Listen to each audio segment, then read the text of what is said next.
Hi, welcome back. Kaylied Gamer here again. Bit of a live stream on a Friday afternoon for a change. Hello to anyone on the chat.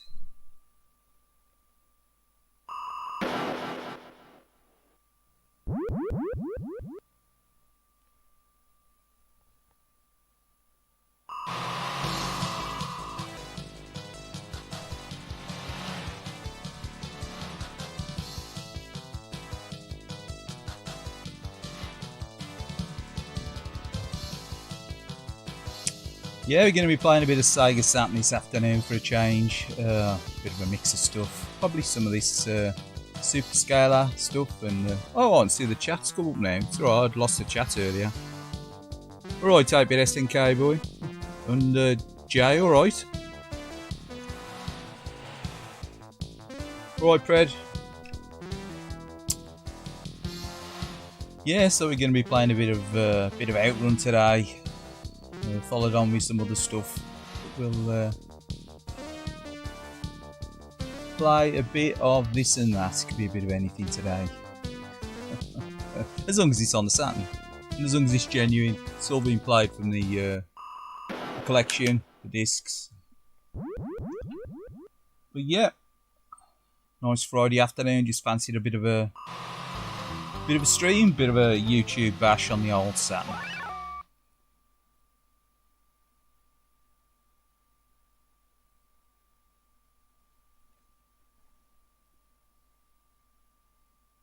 You still have no internet? Oh dear, never mind.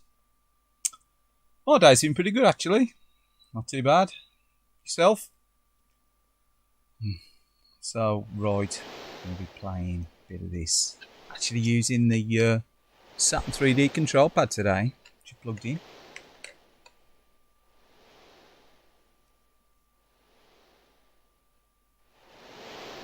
So this...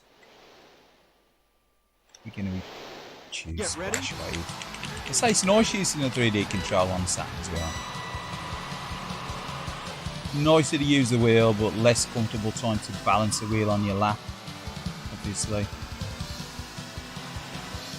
Wheels the best on a setup or a tabletop, something like that.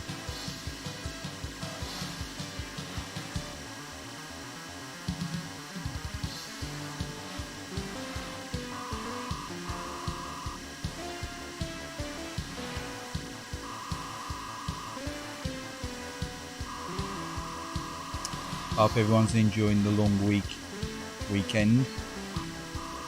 Extended bank holiday.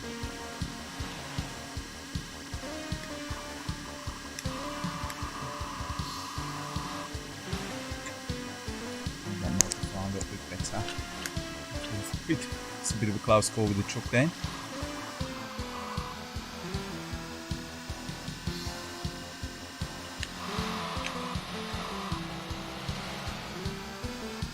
Checkpoint.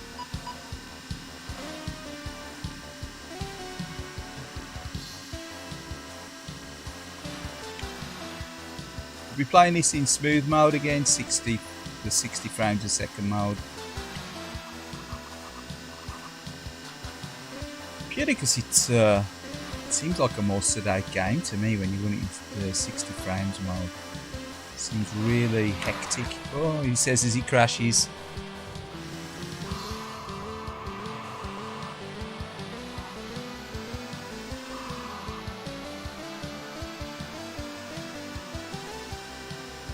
I really like playing the races on the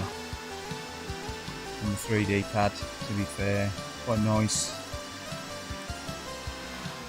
Strangely enough, I've heard the mission sticks also are good for playing the racing games, which is it's a bit of a strange one. I mean, especially like Afterburner and Space Harrier maybe, but you know, for the racing games, it's a bit of a revelation when I heard about that.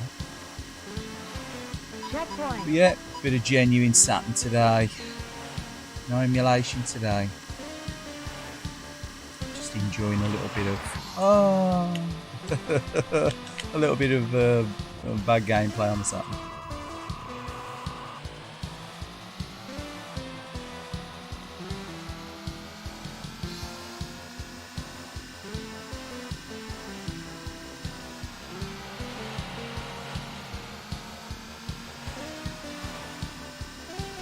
compared to a modern analog stick though, the 3D Saturn one, and to some extent the Dreamcast one, can be quite twitchy these days, I think.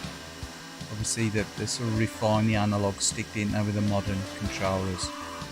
You know, as much as, you know, I like the retro controllers and consoles,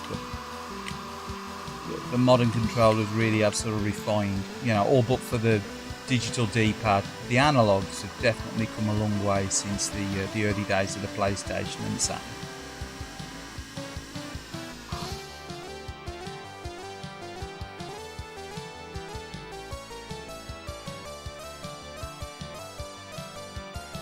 Yeah, very good. Yeah, as I say, sometimes the old social media thing and the internet and that, it can just get a bit of a grind, It's, to be fair, it's like, it's nice to take a break from, I know, I shouldn't really say, but it's nice to take a break from watching streams and things and videos on YouTube now and again, and you just enjoy, you know, your surroundings and, you know, being out and about. Even just sitting in the garden for a few hours, you know, and enjoying the sound of the birds, you know, and all that, you know, retirement home special. But,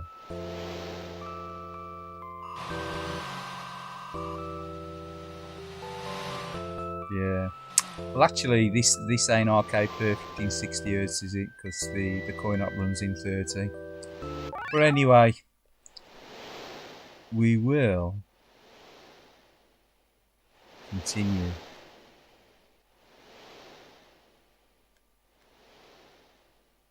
Get ready.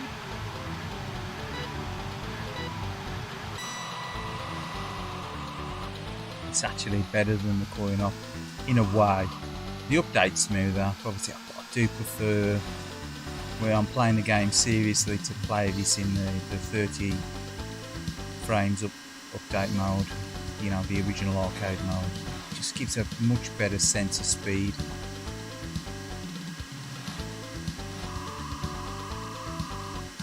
Tend to sort of roll the 3D analog stick on the thumb rather than press a direct direction with the Saturn pad. It seems to give you a more precise control. Sort of like roll your thumb. Like he says as he crashes. I'll be turning it to digital in a minute.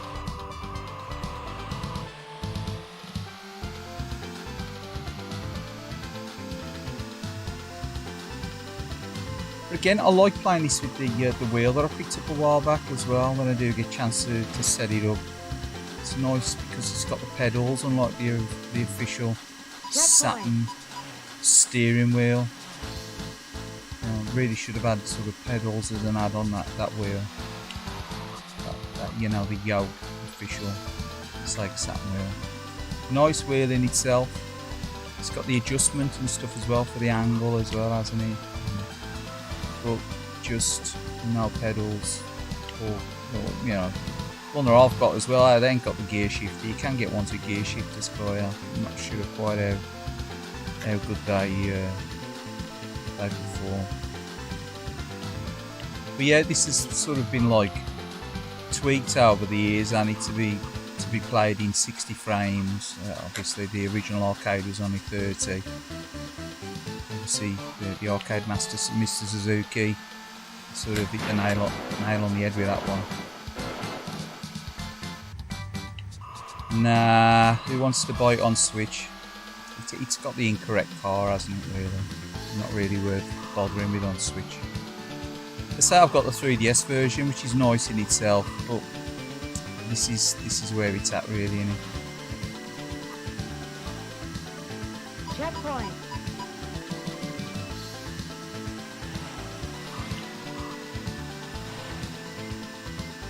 Now it's got the added widescreen modes and stuff, I suppose, but it ain't the correct game, is it? Really should have licensed the original sprite.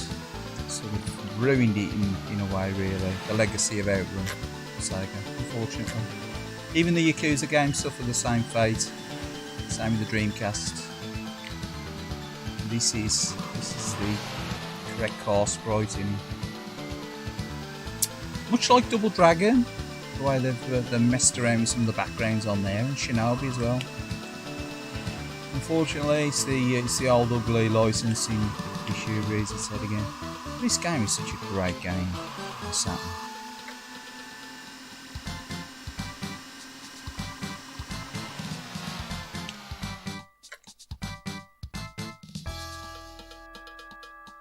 Yeah, the arcade race is pretty cool, isn't it?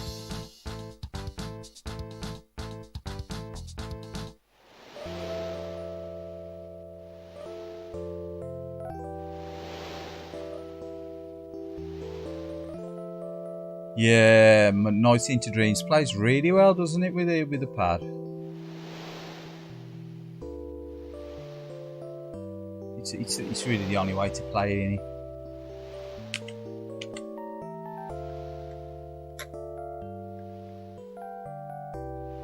I said to get the version of Nights on the Wii as well. Do you remember? You got a sort of like a remake on the Wii, Nights. That was really good as well, but again, not brilliant. But it was playable. Yeah, it was decent.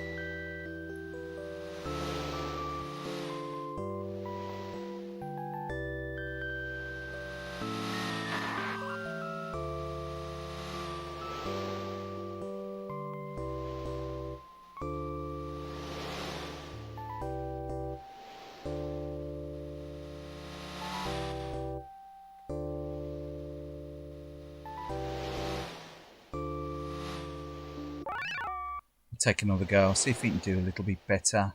I'm doing very good at the moment.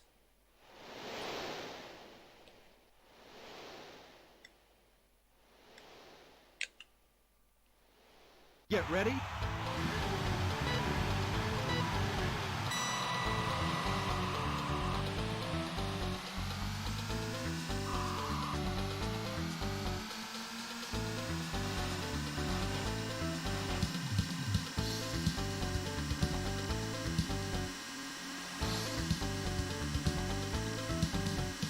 Yeah, the 3D pad's really nice. It's nice and comfortable. Really good for certain games.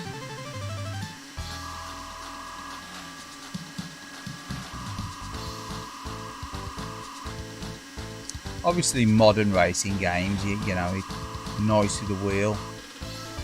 But again, you need a big setup, and you know, I like to set the steering wheels up on sort of like a smallish table that I've got to set them up with a screen nearby. It ain't really practical to set them up in front of the big screen in the room here, in the game room. So I sort of set them up with the smaller screen. But you know, it's just easy use, nice and comfortable to play with the pad in it. You know. Much like I never understood how PC gamers play with a keyboard and mouse. It just feels foreign to me. Playing games with a keyboard and mouse, it's just odd. That's probably because I've always associated keyboard and mouse with, you know, with working in the office. So, you know. Much like in old school days when people used to play using a keyboard, like when you used it on a Spectrum or Commodore and stuff. It's obviously, I suppose it's what you got at the time, what you got to use at the time. But definitely, you know, imagine in 1980s playing Ghosts and Goblins using a keyboard. You know, Arcade Double Dragon having a keyboard slapped on the front of it. or a one button quick shot joystick. It's not quite going to work, is he?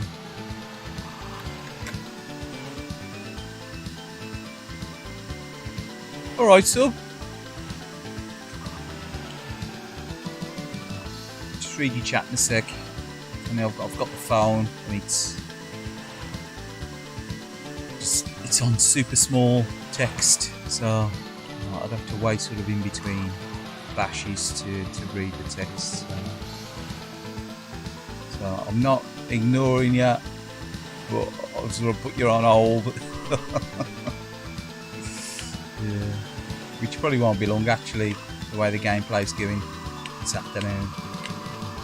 Probably won't even make the next checkpoint.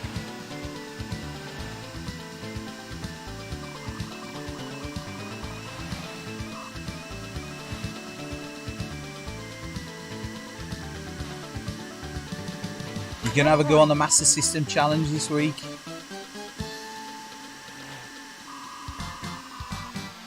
I'm probably gonna have a go on the Master System Challenge again. Getting these chows this week. Don't look too bad. Definitely looks a step up from Indiana Jones and the NAF Crusade on the Master System. That wasn't very good, was he?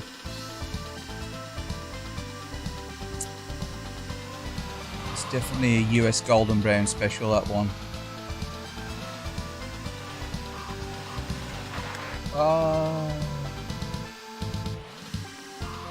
Yeah, no, it's the older conversation I said, he's trying to read the chat. Yeah, submarine attack looks alright, doesn't he? I've never played that one. I'd say there's loads of Master System games I've never touched. Sort of moved on from the Master System 1989. I think the last Master System game that I bought was possibly R-Type. Oh, come on, make a checkpoint. They're going to make a checkpoint, come on. 2, 1.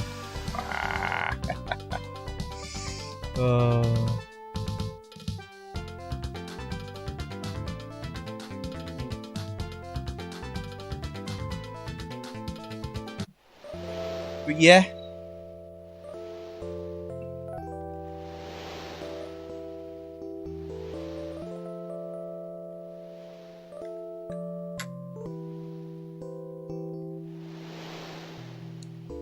I think I'd definitely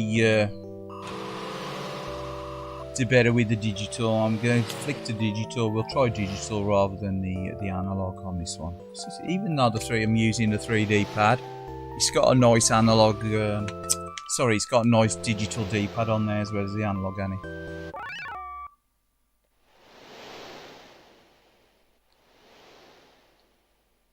Get ready.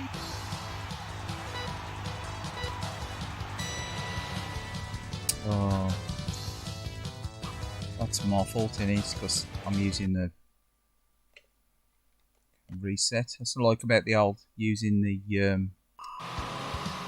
So I like about using the official pad. You can just sort of hit the 3 buttons, Kai, to reset it. A, B, C, and start does the job, doesn't it? Like so, and you can go back to the old Saturn screen if you want to.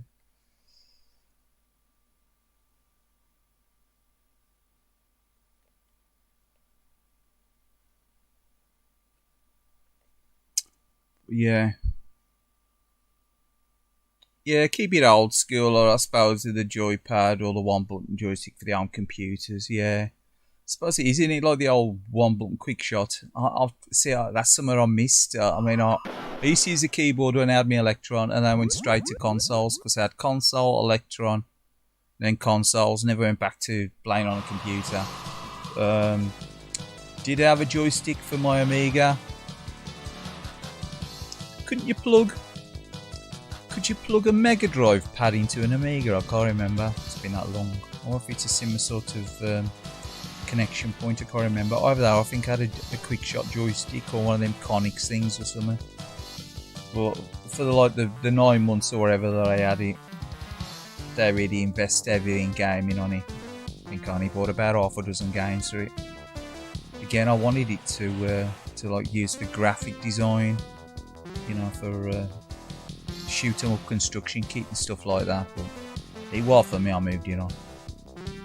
But yeah, old school computers and that were keyboards and the old 1-button pad, 1-button joystick. Well, sorry, no pads really was that. The only one, so was it the Amiga CD32? That sort of introduced a gamepad, didn't it? Yeah.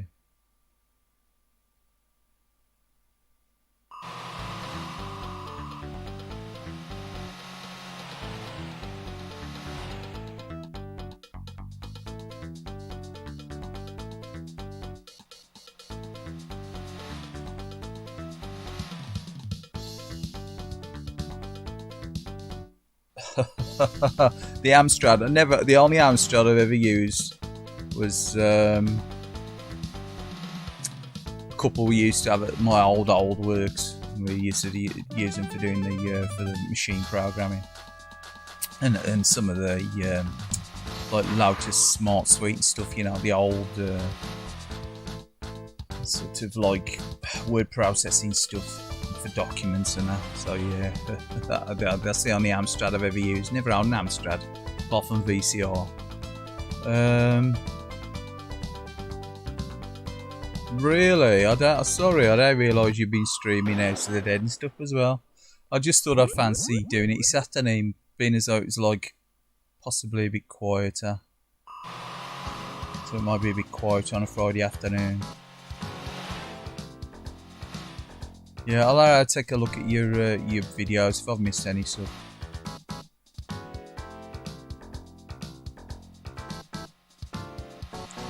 But yeah, you can play VC video CDs and stuff on the Saturn as well. Yeah, that's right. That's right, Fred. Yeah, not really the best hardware for doing it, is he? I think you're probably better off investing in a laser disc player. In all fairness, if you want to play movies around about the time of the Saturn. It's just pre-DVD era on it, really. Not very good.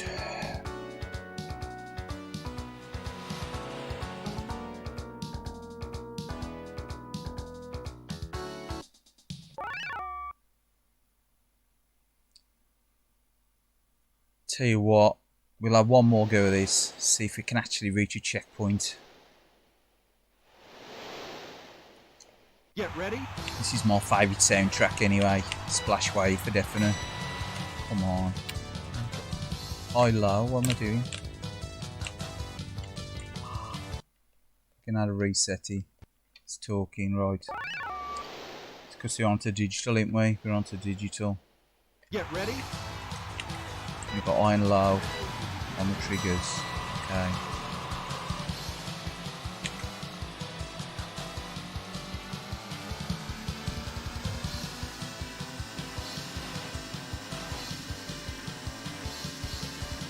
You just go for go, go, go.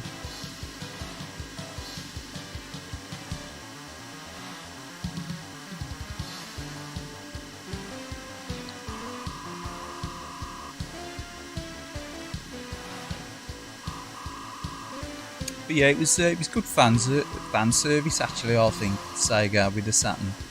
A lot of the games that they managed to bring over to it, you know, sort of the earlier stuff like this for the ages. You know, it's a really nice touch for him to sort of bring over those games. Pity they didn't bring some more over. Stuff like Super Hang-On and Thunderblade maybe.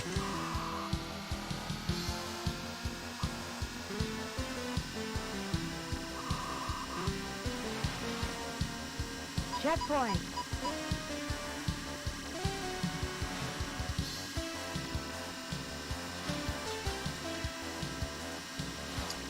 Super Monaco Grand Prix as well, you know.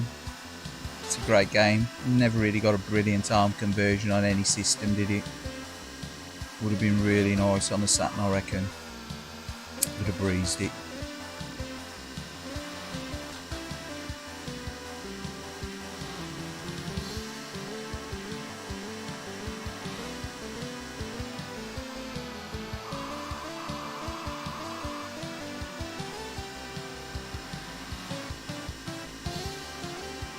Yeah, fantastic graphics in this for its time.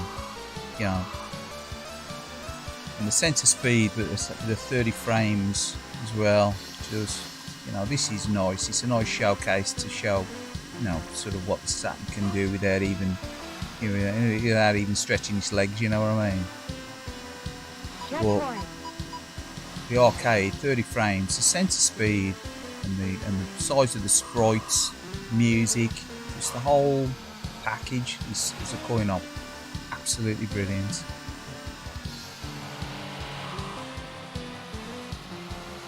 I was pretty disappointed with Turbo Outrun in the arcade. Unfortunately, I was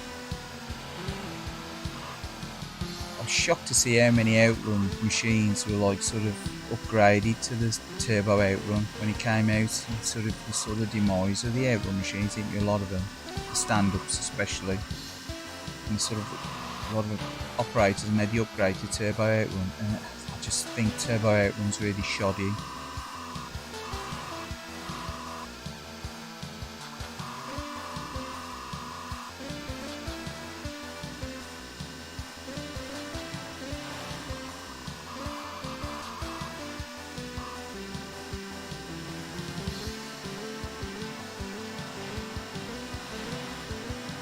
Checkpoint.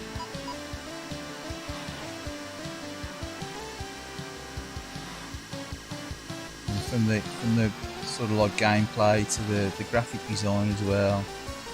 It sort of, this is, you know, like Suzuki said, it was a journey. It was a journey.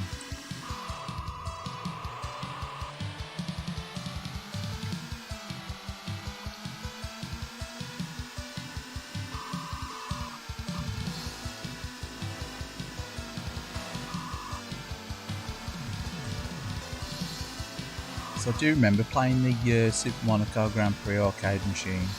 Like, the scaling sprites and stuff was super massive. And if I remember right, the actual cab got some sort of like 3D magnifier lens on it as well. I don't know if it was the correct one at the time. I just remember playing on it, and it just sort of like magnified the sprites even more and give you sort of like a 3D effect. Yeah.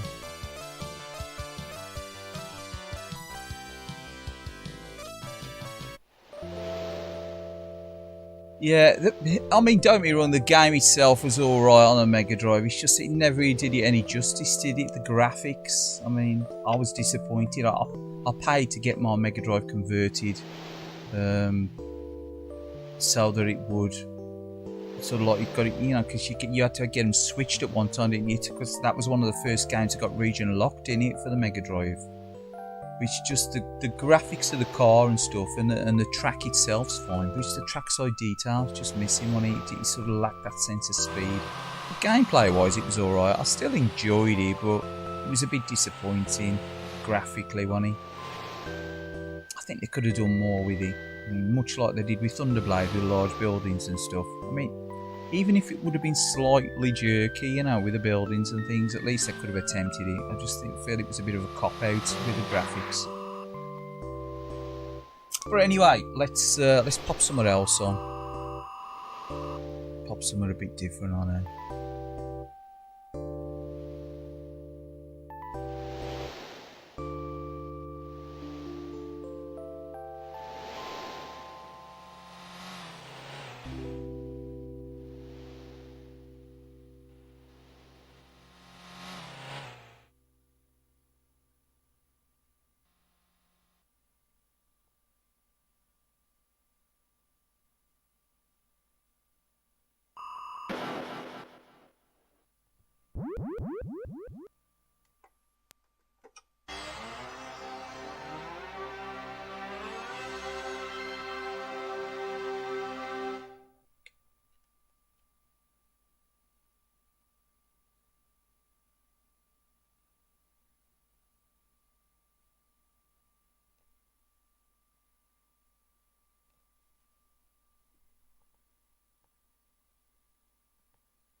Just bear with us a second.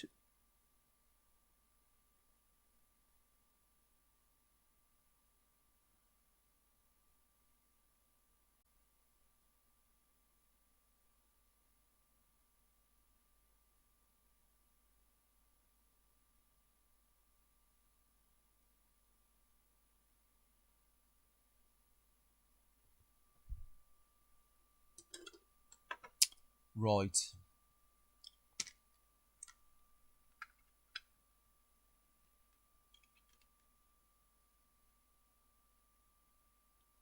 Yeah, I may do with the Outrun on the Master System for a very long time as well.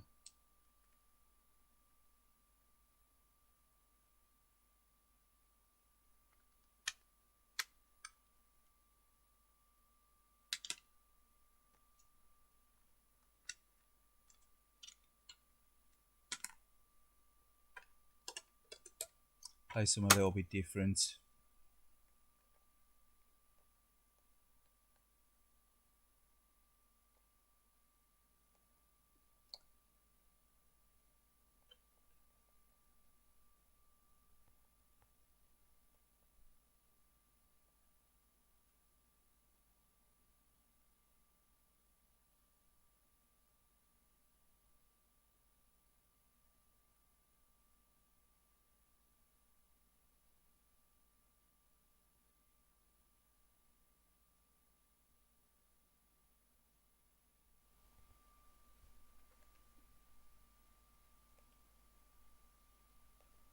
Let's take a look at the chat. Sorry about that. Yeah, Turbo ain't good, is he? Just missed opportunity.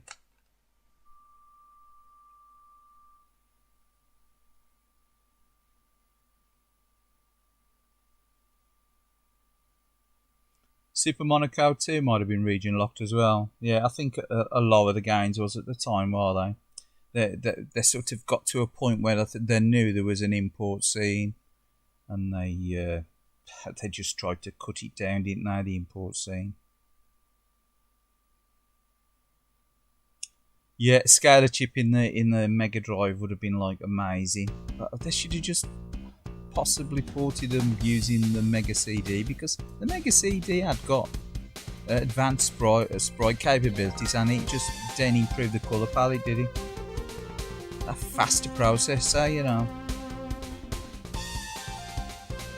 I'm sure the Mega CD's 68000 ran at 12 megahertz, did it? Something like that. So.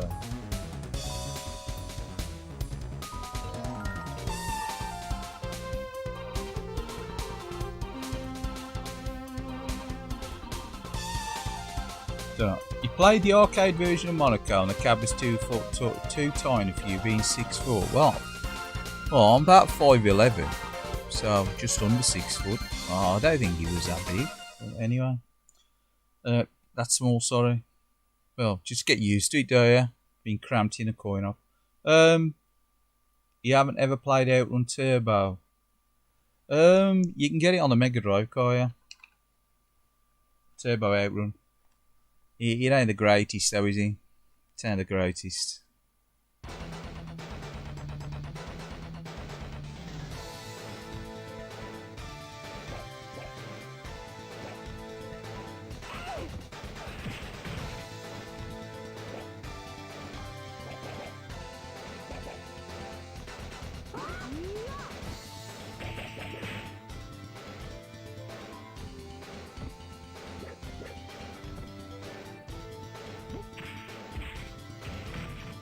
Yeah, it ain't the greatest conversion on the Mega Drive, is it? Oh no, that's one of the few. I mean, that and Outrunners, they were good, were they, on the Mega Drive? They really shouldn't have done them. They should have just sort of pushed them on the Mega CD. The Mega CD got the hardware to handle it, really, hadn't it? I mean, what the greatest coin op Turbo Outrun. But it, you know, the Mega CD would have done it justice. Unfortunately, the Mega CD for me was a bit of a pile. It was a waste of money for me. Much like the Amiga, it was a waste of money for me. It was. They hold on to it long enough, I suppose. But again, just not enough games on it to make it viable for me. And it's just. Well, like, I mean, okay, I've got super graphics. It costs, you know, silly money. But I can play all my PC Engine games to the super graphics. Yeah, the Mega CD was an add-on, and you could only play Mega CD games on it, couldn't you? It made no difference at all to existing Mega Drive games, and there just were enough games on its own to justify, you know, the purchase of it, really. That's why. Well, unfortunately, I got bored of it. I paid about 280 quid for a Mega CD and sold it to a mate for a silly amount for about 100 quid.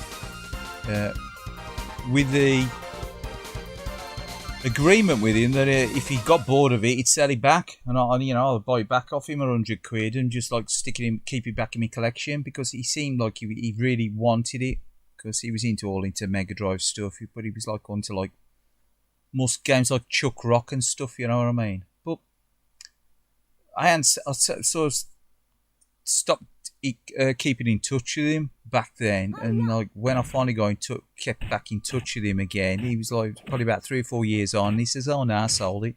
Which I thought, great, you know. So he probably sold it for as much as what he bought it. He didn't lose any cash. And it was an original Mega CD with a front opener, Japanese import one. But anyway, that's enough of me waffling.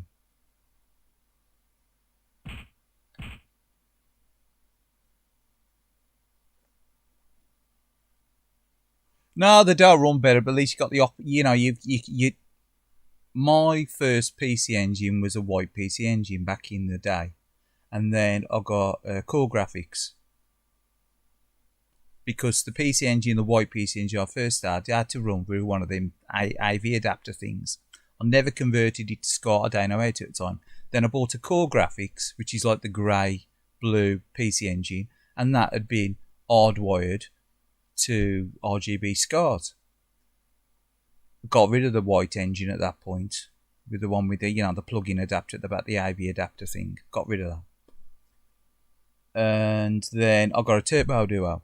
Now the Turbo Duo, much like the Super Graphics, you can play all PC Engine games on it, bar Super Graphics, but you could play the CD games as well. But I say, the Mega CD is a 270 quid add-on that just allows you to play Mega CD games. And to me, there ain't a dozen Mega CD games that I'd want to own. There's probably about 4. Much like Super Graphics, there's only 4 Super Graphics games probably that's worth buying, But you can buy a standalone Super Graphics like I did, which was the first PC Engine I repurchased, so that I could play every U card that was available with EverDrive or the original cartridges. Whereas for the same price, I could have bought a Mega CD, and then I'd still need to buy a Mega Drive, and then it limits the amount of games that you can actually play on it, doesn't it, really? Yeah, I just think it was a wasted opportunity by Sega. They would bring anything to the table, didn't it, Mega CD? Unfortunately, it could have if it was handled properly, but much like a 32X, bit of a missed opportunity. I did enjoy the 32X more than the Mega CD when I had it. I just liked Star Wars on the Mega CD, on the 32X. It's pretty good.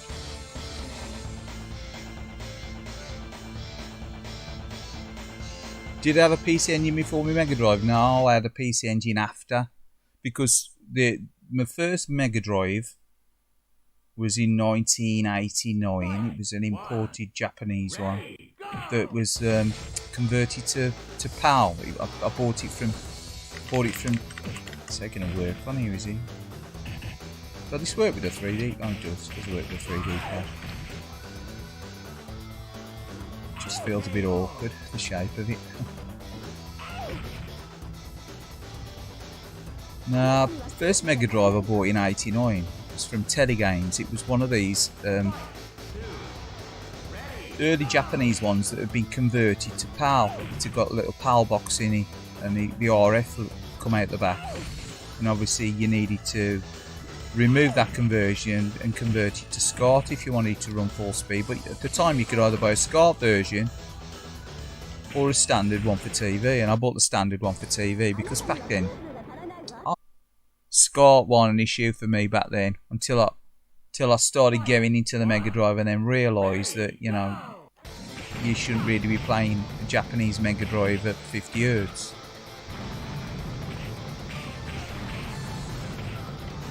So then I ended up getting a Mega Drive that was Japanese and that was RGB. And then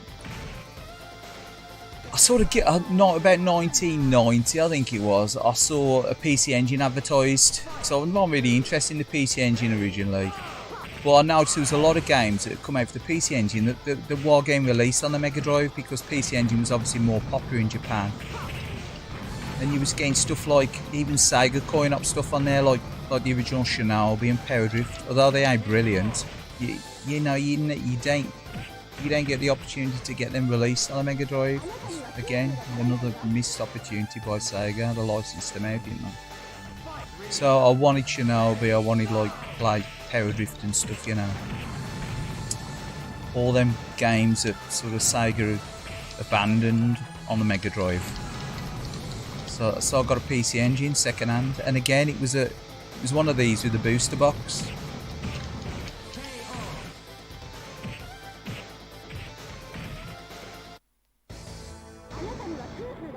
And much like the Mega Drive, I thought, I like this.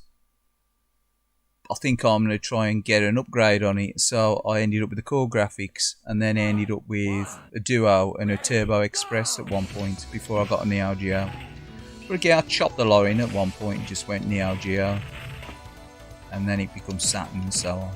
But yeah, the PC Engine I got after the Mega Drive. Obviously, I thought the Mega Drive was probably technically better, but it's just a choice of games, a massive choice of games. I mean, at one time you got like time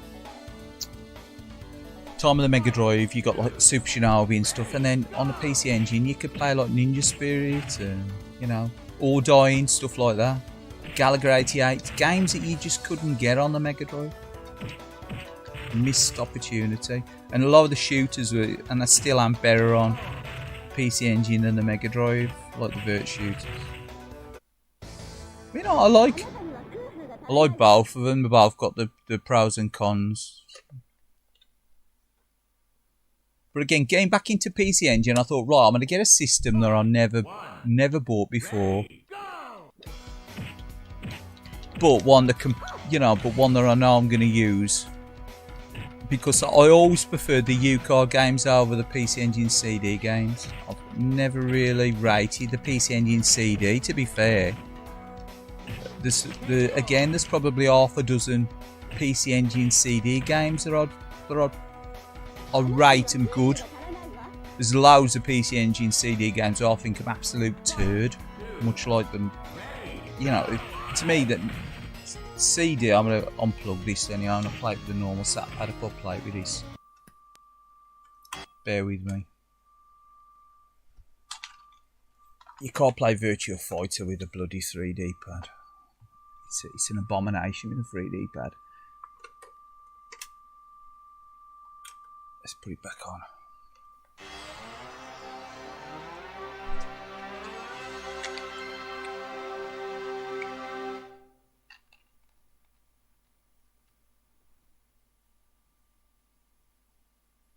Yeah. See, I've got an Asian.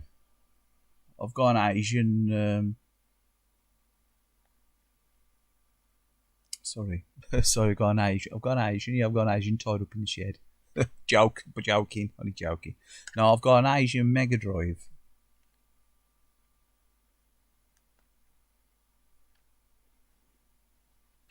It's a PAL Asian Mega Drive, which I've convert or switched or whatever, or, you know, done the jumper trick or whatever, so it runs at full speed 60, and it's because it's an Asian PAL Mega Drive. It says it's PAL because it's got the PAL box in it, but it's region free, innit? It plays all regions.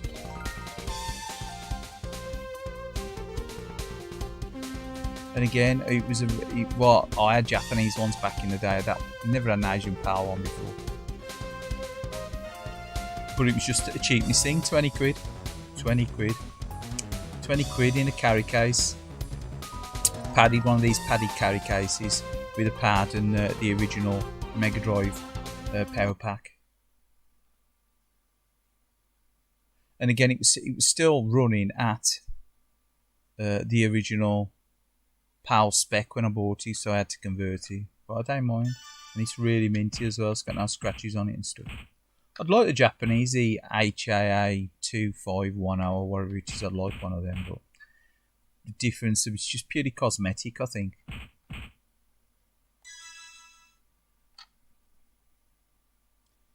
Yeah, Mean Machines, Sega, all them old magazines, crackers, are they? Magazines, man, yeah. I've actually got some magazines over on the side here. Mean Machines, the Guide to Consoles 1 to 3.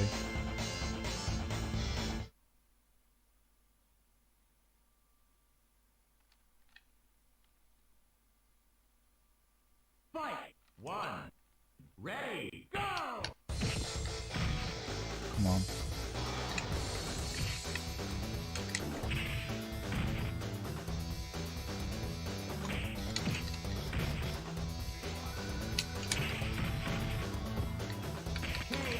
I always think the jump mechanic in this can feel a bit floaty, car there, the gravity.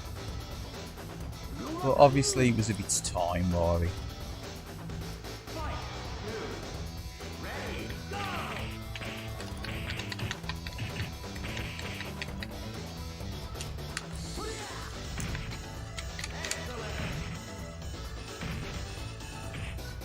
Good use of the graphics in this as well, really. The graphics chip on the Saturn, the way they sort of mimic the coin op with the 3D backgrounds and stuff.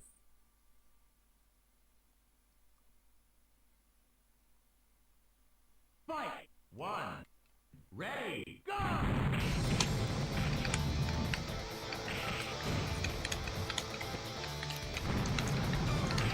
Get away from the edge of the ring, otherwise you're going to be ring out. Yeah, computer and video games. I used to love computer and video games as like a teenager, because it always used to do at the arcade section, didn't they? They do all the arcade reviews.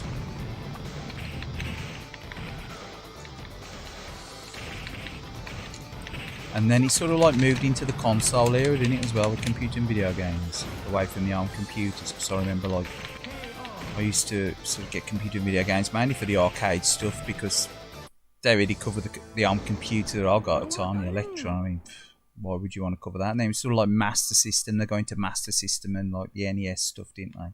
And then obviously they branched out and they got that Mean Machines. Fight! 1. Ready, go! Franchise, didn't they? Mean Machines, yeah, amazing. Good times, aren't they, the old computer magazines? You know, I don't know, something about plonking a magazine on your lap, taking a read of it, you know what I mean, rather than flicking through the tiny screen on your phone.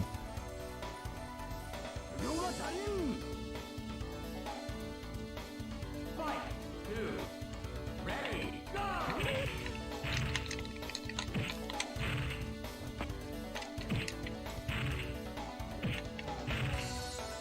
But yeah, for me, it would be Edge magazine was probably the most iconic magazine for me, sort of in the 90s, right, just towards the end of the Mega Drive PC Engine era, just, you know, sort of cusp of the start of that sort of 3D era on it, just prior to the, you know, 3D graphic cards and stuff are starting to come out for the PC and that, and then you've got like the consoles, obviously, with the more advanced graphics and stuff, like the 3D, so like 3DO and just before PlayStation and Saturn. So the Edge magazine was interesting as well. Probably the first 30 or 40 Edge magazines are really good, and they're sort of petered off after we sort of got to be, you know, be hype. Computer and video games, that's iconic, any computer and video games. Great artwork on the covers as well.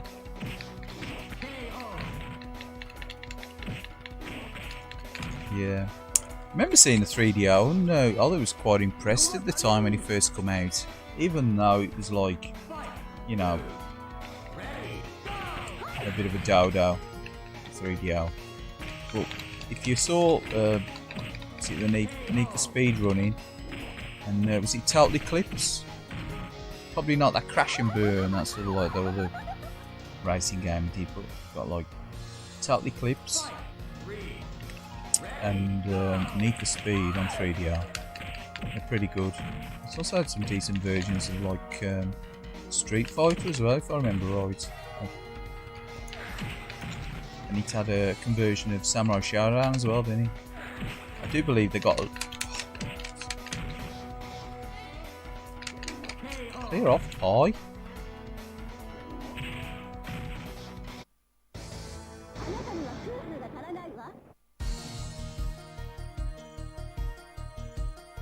Yeah, it's nice just to have a flick through the old magazines. I've got rid of a load of mine. I've only got a few. Do you anyone ever remember Ace magazine, Advanced Console Entertainment? Another one as well, Total Control. They're around about the sort of Saturn, PlayStation, beginning of the Dreamcast, just prior to PlayStation 2 era. The Games Machine was another one as well. That was more around about the time of the Master System, just before the Mega Drive and the Super Nintendo. The Games Machine, that was pretty good. I used to get that for all like the Master System reviews and stuff. It also had like home computer reviews in there as well. What are the options on this? What's this? Option normal.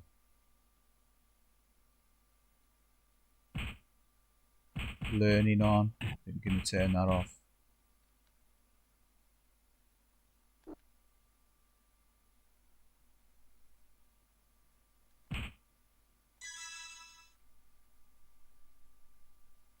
Yeah, he did. He had like PC Engine as well, didn't he?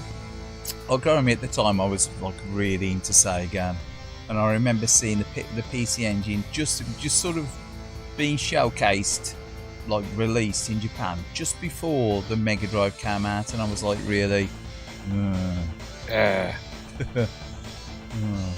wish they hadn't done that.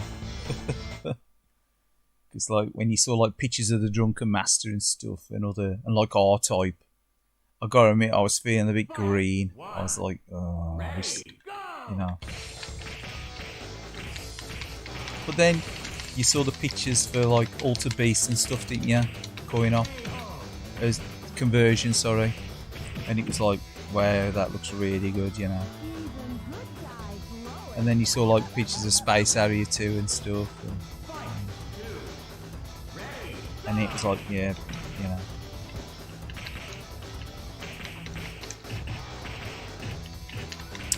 Obviously, the Mega Drive's finest there is still probably Sonic, isn't it, really, for its popularity.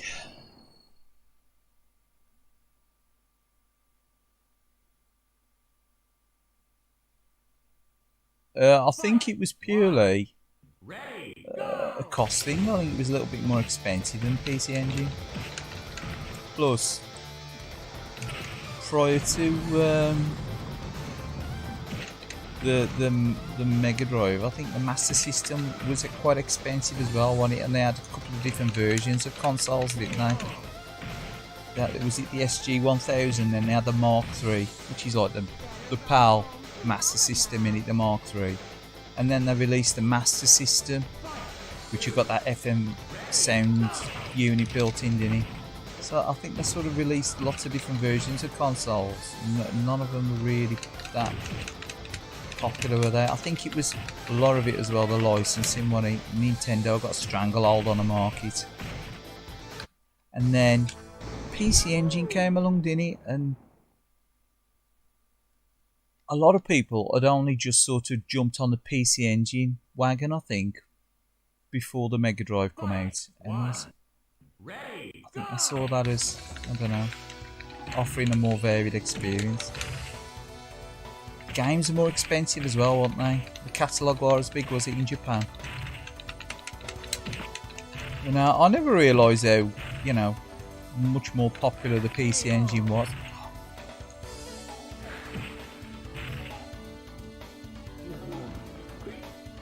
Over the Mega Drive.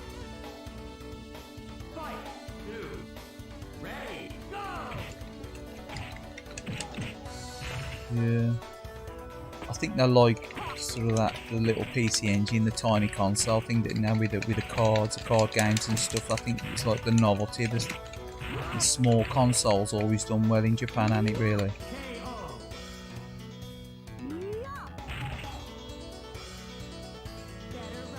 No, great hardware really for its time.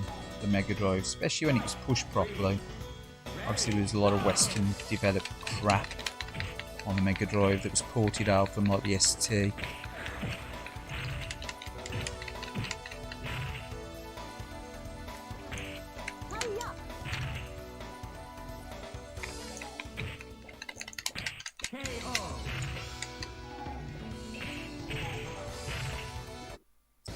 And so people always say, oh well, the Saturn was a flop. The Saturn was a flop. The Saturn were a flop, was he?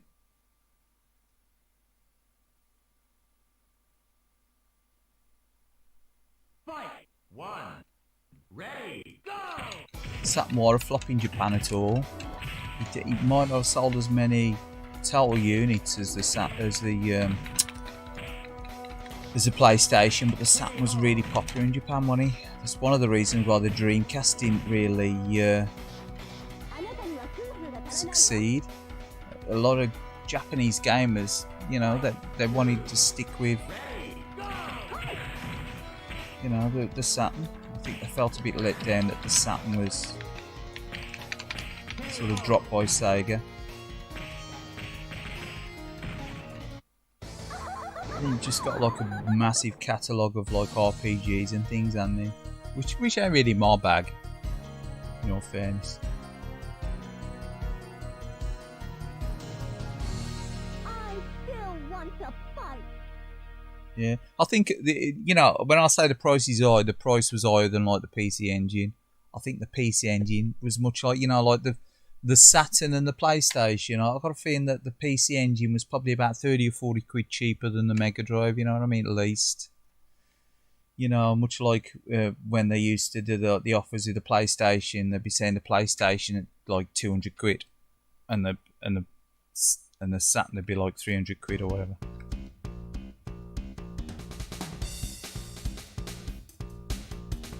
Yeah, it was pretty much as big as the PlayStation Japan one.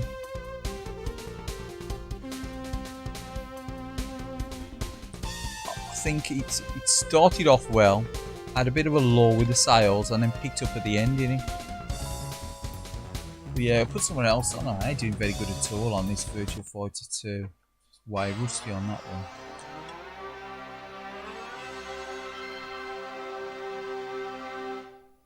I ain't got to bother messing with the old weight screen.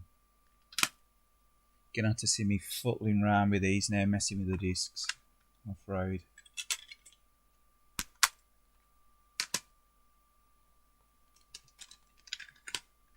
I'm gonna play now.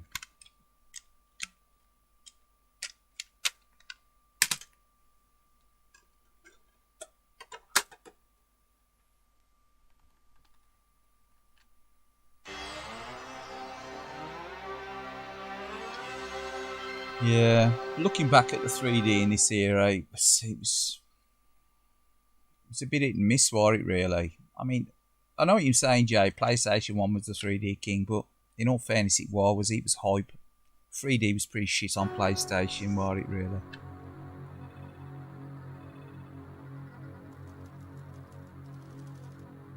If you look at the coin-ops of the era compared to, like, PlayStation, the 3D was pretty shit on PlayStation. It's hype. Polygon folding and stuff, and that, you know, they've gone about Saturn's glitching and stuff, but like rose tinted glasses PlayStation owners have got, I think.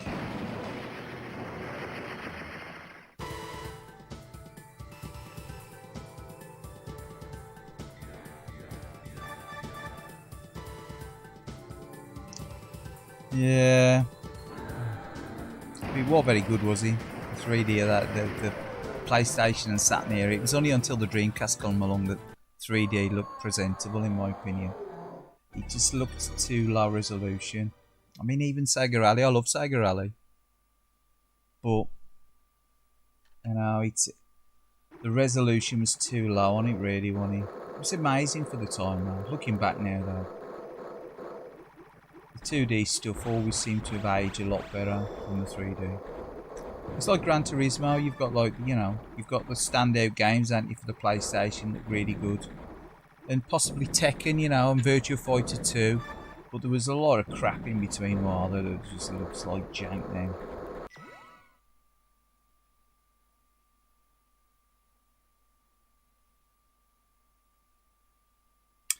It was good enough for the time, but I was quite happy to wave goodbye to the Saturn's 3D and embrace the Dreamcast 3D.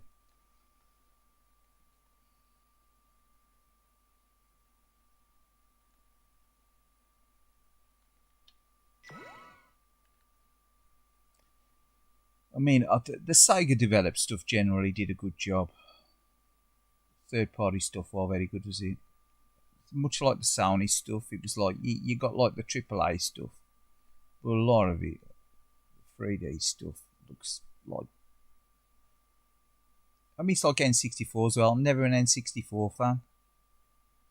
Some of the games look good. Yeah, I mean, I'm controversial. I'm fucking opinionated. But yeah.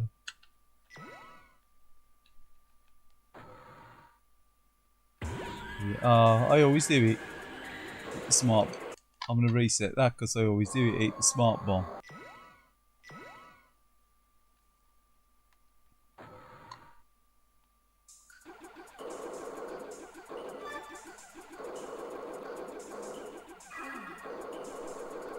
And I'm gonna have to pause that because I want to turn the volume up because I want to hear the music on this game. So the music on this game is brilliant.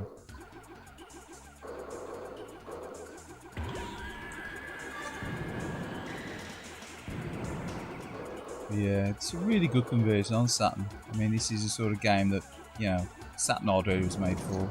Well, and in fairness, it was what the PlayStation hardware was made for as well, because Saturn and PlayStation used kind of that texture map was almost like 3D map sprites on it. A bit weird hardware when it this generation. Or like proper 3D, was it?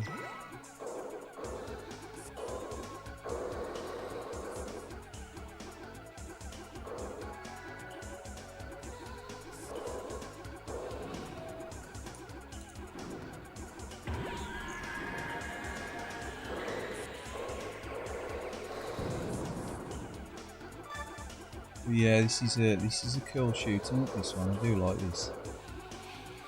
Never owned this one back in the day.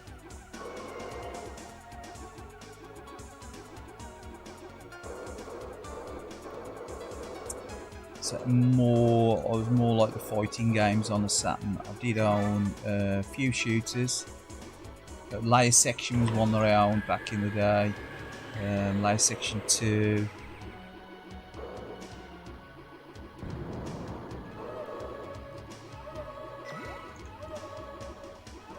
Which was like Galactic Attack as well. And Layer Section 2 is good as well.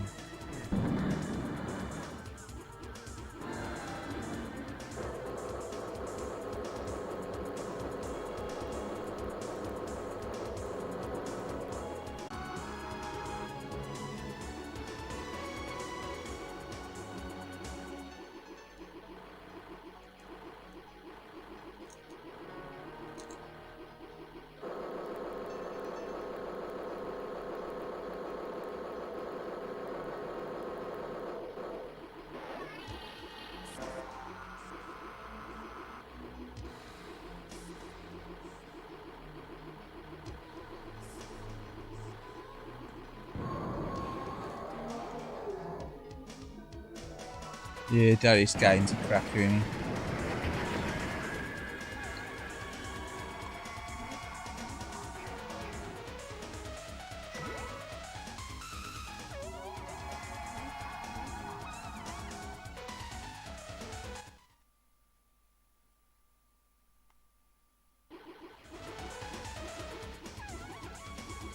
And it's only a really expensive game to pick up, you know, compared to some of the silly price shooters on the Saturn.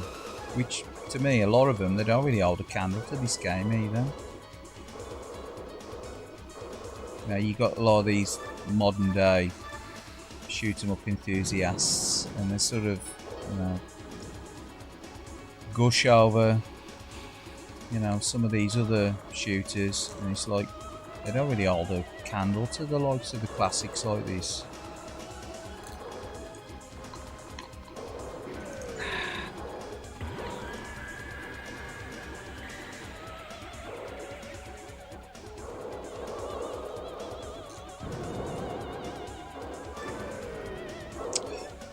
It is tough. This is a tough game. If you play it on normal, it'll be a bit of a beast.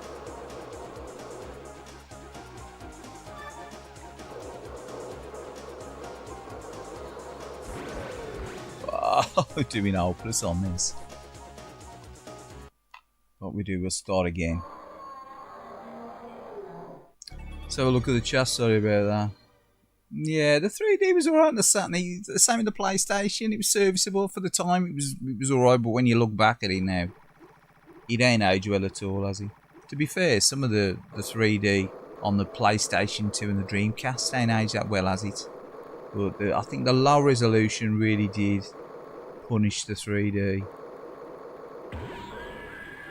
Yeah, Dreamcast. Yeah, it's just, I suppose it, you know, it's a bit annoying really when you get a lot of these and go about how great the Dreamcast is. I never bought one back in the day, did they? So, you know, if they'd have bought one back in the day, it might have lasted a bit longer. Oh, I just think that the video quality on the N64 was awful, really, wasn't it? The really super low resolution, you know, that it was the first kind of dedicated poly pusher, more so than the Saturn and the PlayStation, but it had a lower poly count and it had that low resolution. The N64, that blurry vision. I mean, even with the S-Video lead and you crank the I'm gonna stick this. I think I'm gonna stick this on easy. But yeah, it was really blurry, or at the N64.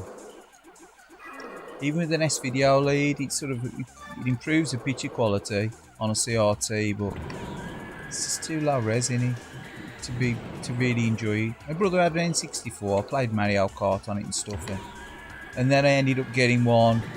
Oh, probably about 10 years ago, an N64, 10 years or so, and I used to run that through S-Video. I looked at trying to get RGB converted, but when I looked at it and the amount of games on it that I wanted to play on it, was already worth the aggro. And back then, Nintendo got that horrible cardboard packaging on it. And like when I was collecting games, it was one of the things that sort of put me off collecting a lot of Nintendo games. That crap cardboard packaging they always used to put the games in.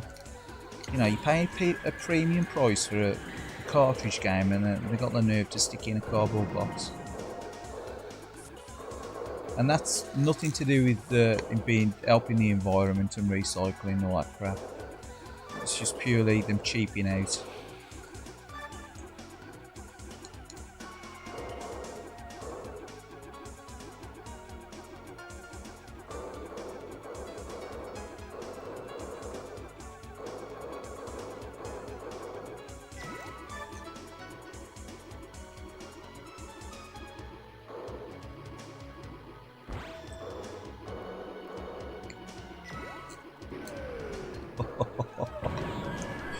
Oh, definitely out of practice on this one.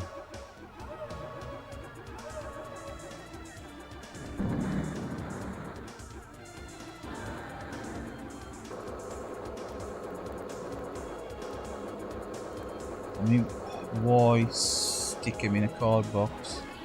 Bloody awful packaging. And there you got to, if you want to track them games down in really good condition, much like Super Famicom games, you know, some of the bigger, nicer titles, you got to pay stupid money, you know, for someone to have stored the bloody box, kept it pristine for like 30 years. You know, unless you get water damage in like Mega Drive games or AES games or Mass System games or, you know, Saturn games, Dreamcast games, whatever, you know. Unless someone's pretty careless with them, you know, they're gonna keep a decent quality, but that cardboard box is cheaping out. The Nintendo cheaping out. I mean, even Japanese Cube games, they were the same, weren't they? They were cheaped out. They had like the plastic box with the sleeve over the top, didn't they?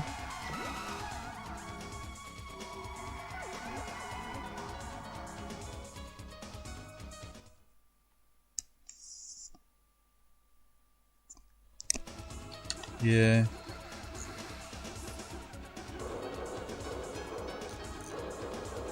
Which is such a shame because the Japanese games, the artwork's brilliant on them. But, you know, you're going to pay 200 quid for a copy of, you know, a 16-bit or rare, like some like Sin and Punishment 2 or whatever on the N64.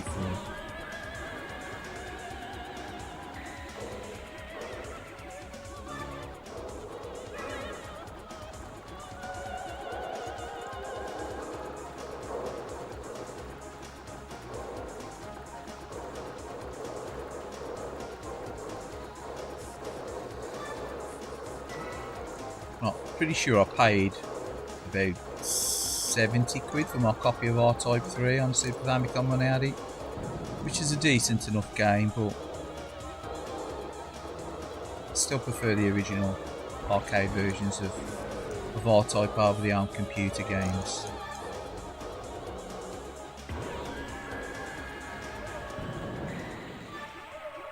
And again, the box was in an okay condition, it was brilliant and that, but you know, that's the sort of money you had to pay 10 years ago to get a complete in box Super Famicom, you know, like a profile title. Purely because, you know, Nintendo cheaped out back in the day rather than, you know, sticking them in like a clam case box. But they've all done it in a way, haven't they? I mean, it's like the Neo Geo as well. I like the Neo Geo, but you were paying like 200 quid for a Neo Geo game. You know, if you bought it brand new back in the day, and then the manual would have a cover that's colour, but I don't think I've got one Neo Geo AES manual that's got colour internals in it. Even the Neo CD games are the same, they've all got the black and white illustrations inside. Every single one, I'm sure they have. Come on, Dozer. Come on, you big shrimp. Big shrimp in here, really.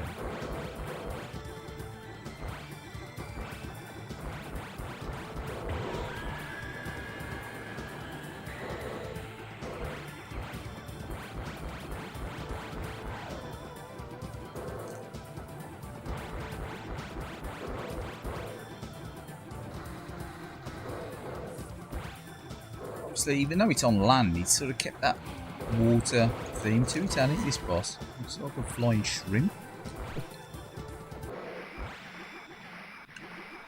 Yeah.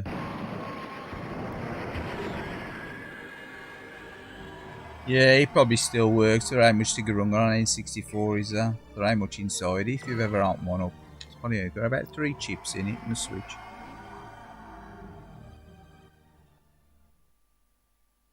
Nah, that's the only problem. I've Super Famicom games are all got in box, and most of the boxes are in like an average to good condition. But you know, you do see people collecting Nintendo cardboard.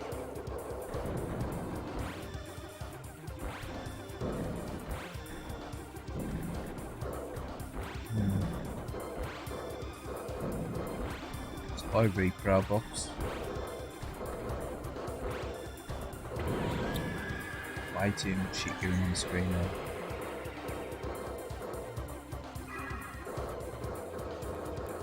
It's more like the Japanese games, I think. A lot of, you know, like the dual cases and stuff. Just easy to replace, easy to maintain. And you can understand why a lot of collectors go with the, you know, the cart only route.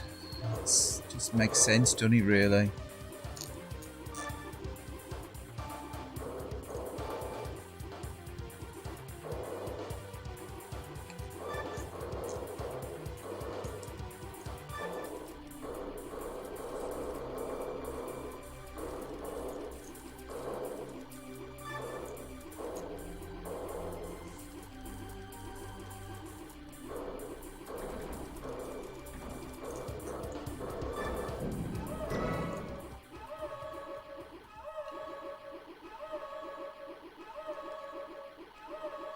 this guy can be a bit of a ball crusher.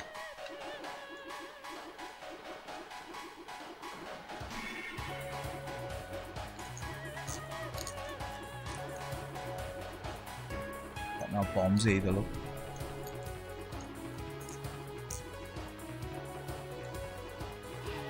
Look how YouTube edits your expletives. Arnie said ball crusher.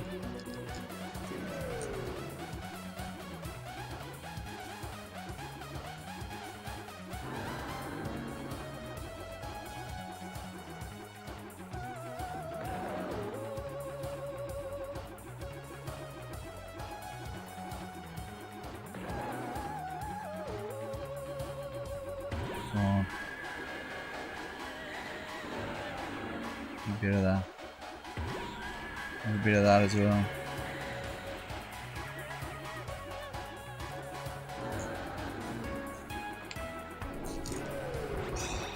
Nui.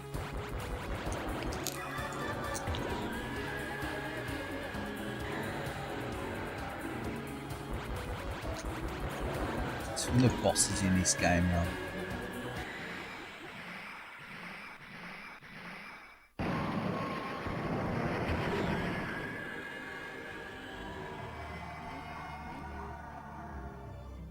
Yes, the Neo Geo AES card games boxed. I used to have, I think I had 2 back in the day.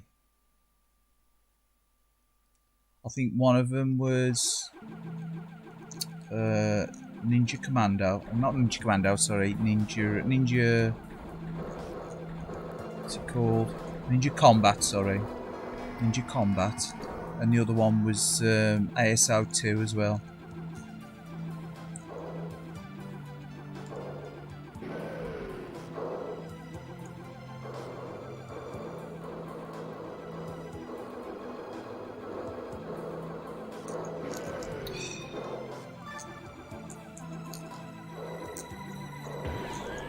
Level amateur, this one.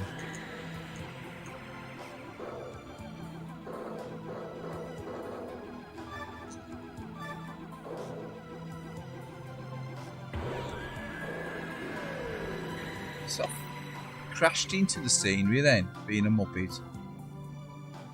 Yeah.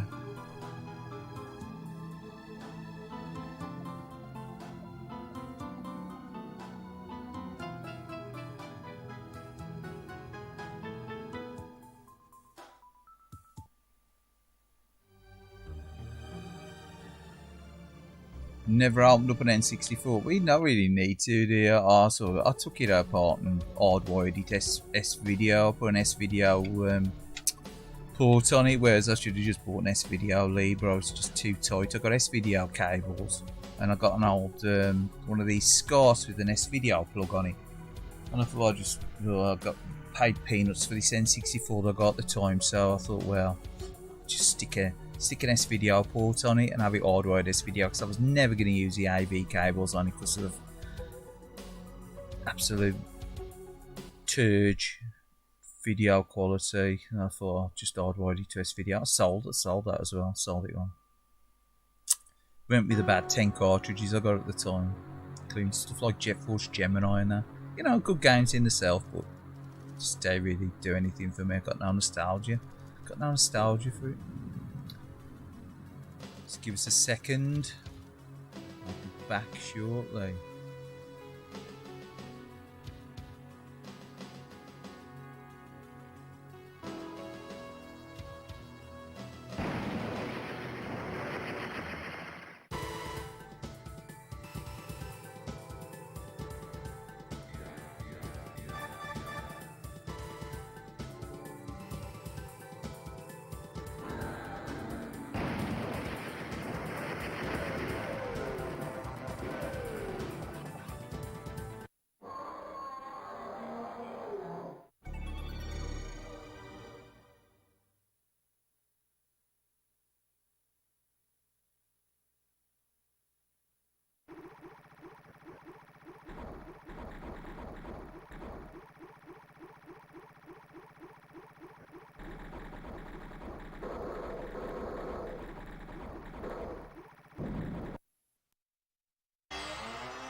Oh, notoriously awful by a lot of reviews, this game. Hey, it's got its charms.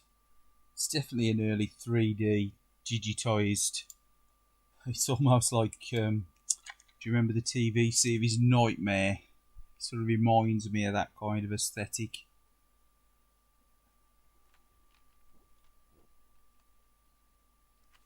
It's not exactly, you know,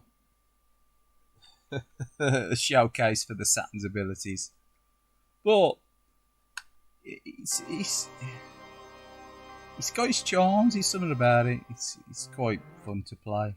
The few games that I've played of it. Yeah. I know there is a lot of Sega Saturn fans that absolutely love this game. So. Here it comes, yeah, here it comes.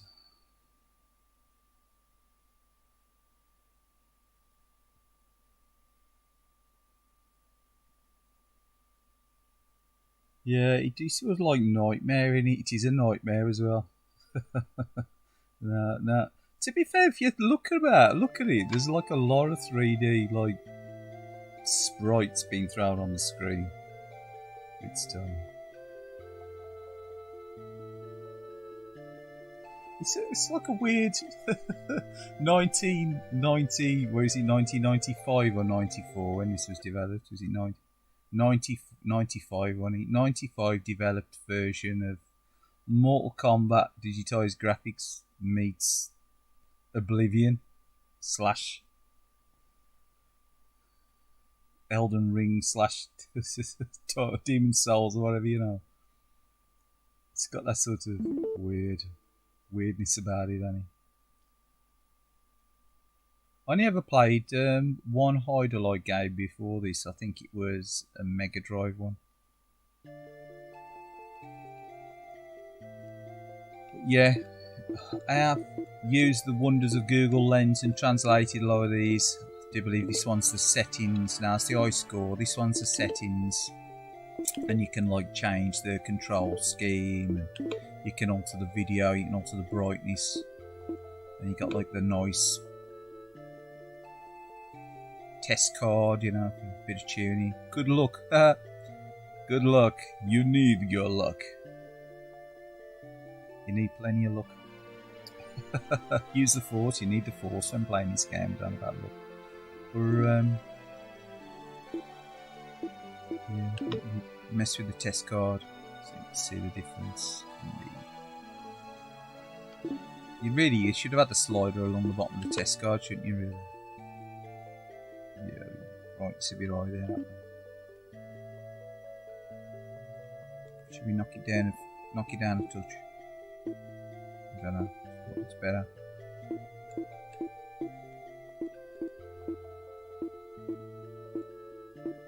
Come on, we'll try it on that one. I'm sure that's the average setting.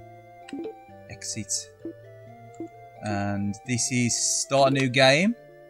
And it's like you put your code in so you can get the generated world from before, Kaya. On that one, that option there, you put the code in, which I don't want to do. I'm going to tell you to create a randomly generated world, which it will do, and it goes, oh, are you sure? And he goes, yes. And if you take a note of this code there, that CKBRFR or whatever, you'll get the exact generated world, won't you? So you can replay it again for an iScore and stuff. So it's sort of a little bit before its time, wasn't it, really? And some of the things he did, and just graphically, it was quite a lot backwards. Hold on a sec. Let's turn the volume up on the TV. So some glorious digitized graphics in this. You say, while standing still, you regenerate your energy, don't you? And look at this foot. Look at that for a bit of animation. Can't beat that, can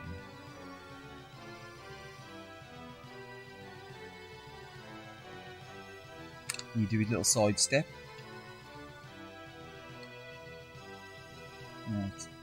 Much, Dark Souls meets Mortal Kombat digitized graphics on it. Yeah, it's not the worst, really. And, it ain't too bad for this time. And you've got the map, screen there. Look, you can zoom in on the map as well. I do believe if you press that button, yeah. And you can change your direction while in the map. Obviously, if you want to head towards something that's possibly of interest. And the map does sort of scroll around you, so say for instance I wanted to get up to that top right corner there in a hurry. I could either do that or I could head down in that direction, and I'd head in the same, you know, sort of. I'd get to this vicinity eventually, sort of like overlaps, doesn't it, the world? Yeah, you can't touch this. You can't touch this game. It's best not to touch it, actually. Avoid it. Avoid it. Yeah, it's alright, actually. It's something jank about it. I just like something about it. But yeah, you can't touch this.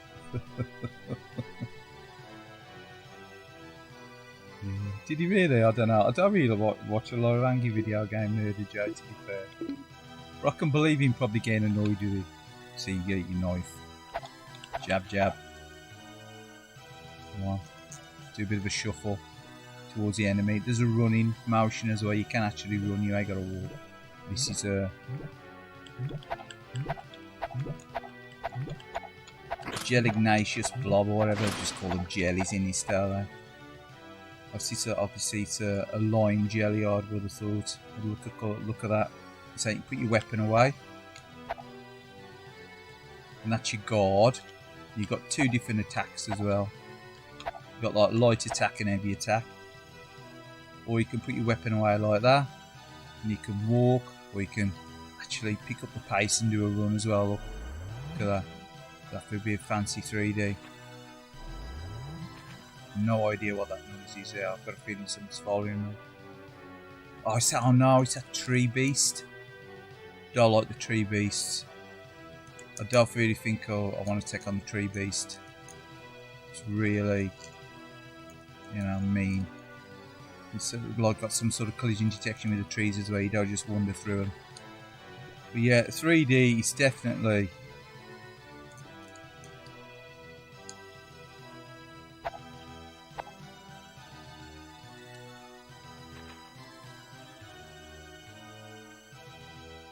Obviously, it comes to some kind of embankment, like a hill. See, I've got some sort of like, you know, it's just got like 3D terrain. So it's quite impressive for its time there. Nice bit of pixelization, a close up of that super.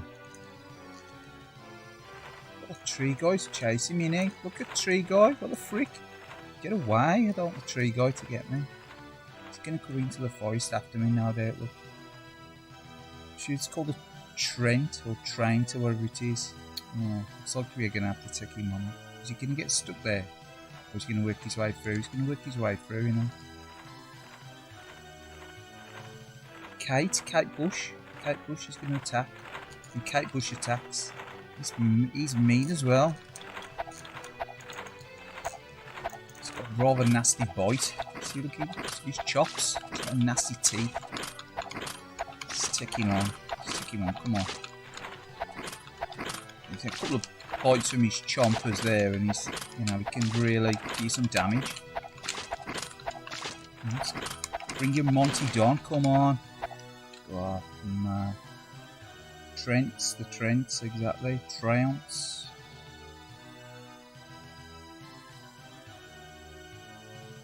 But yeah, can't touch this. He's got the bag pants as well, hasn't he? To be fair, for its time, he ain't the jankiest looking game, just one of them. He's surprisingly entertaining to play, probably for all the wrong reasons, but.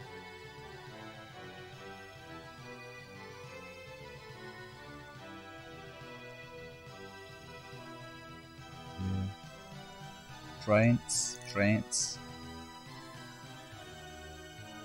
Might as well check out this jelly while we're at it as well. Come on, Roundtrees. His mate Roundtree, that was. He just slaughtered. Time to get ice creamed. Oh, you can't be a big jelly and ice cream.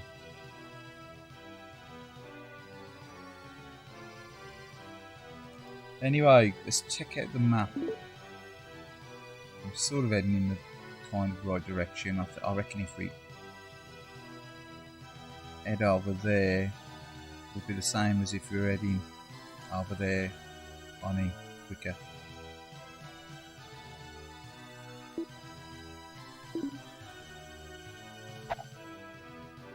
again we've got. Now these weird green things here by the look of, I'm sure they're called kobolds.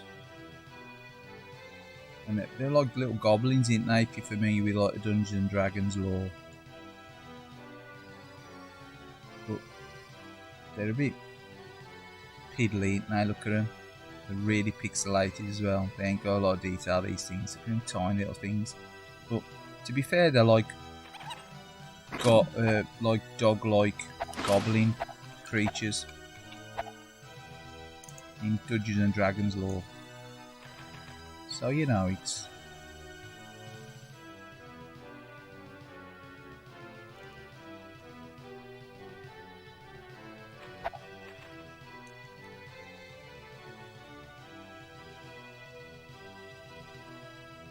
let's check out the map again, because I'll probably change direction completely. No. Kind of heading in the right direction. Let's get a wriggle on. Come on.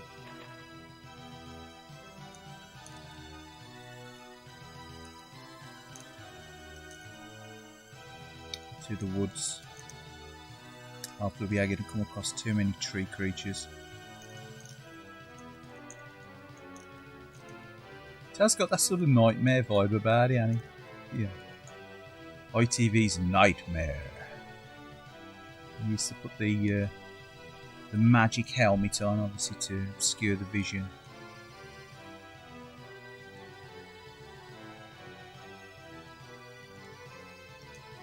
Chap the digitized swinging axe and other stuff. See, that scroll there, I mean, I can make that out. I don't know if you can see. You get scrolls as well, don't you?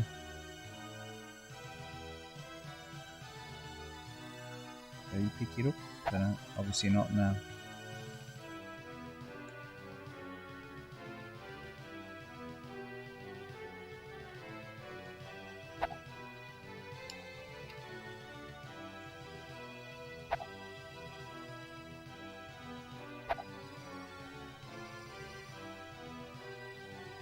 You got to stand on it to pick it up on, is it? Oh, I forgot how you pick this thing up now.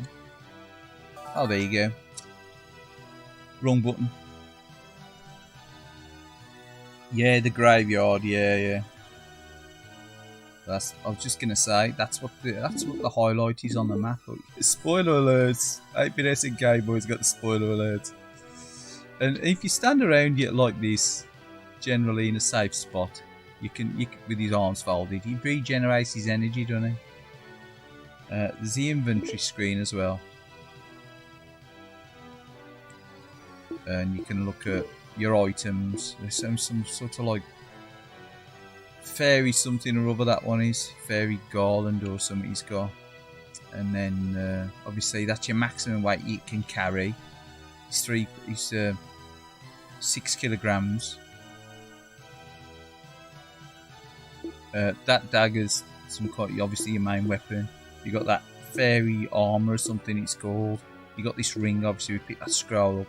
This ring gives you the ability to carry more weight. It says it enables you to carry a lot of extra weight. It's like now, if you're wanting to know what this was, you get your smartphone and Google Lenser, because that's what I did when I was playing it the other day.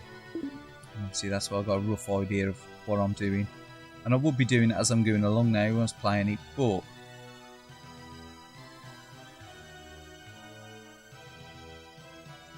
obviously because I'm using the phone for the chat, so I ain't using the phone for, you know, taking pictures and plonking it through Google Lens to translate.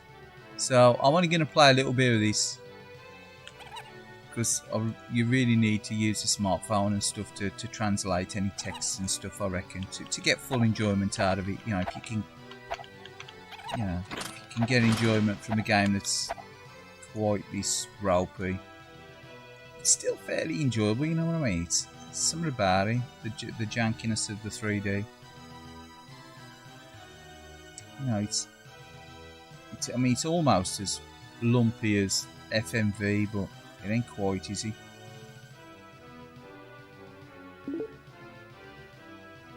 Obviously we need to be going this way so I can go through the wood and then get to that over there, the area across, which I think has been said is the graveyard.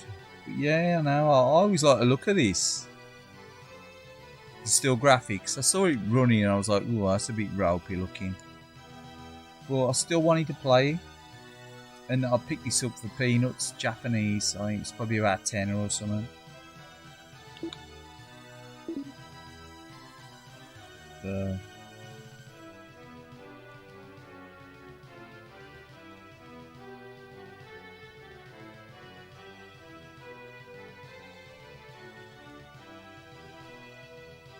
You know, who needs Elden Ring when you got this? You know what I mean? I am being sarcastic like that.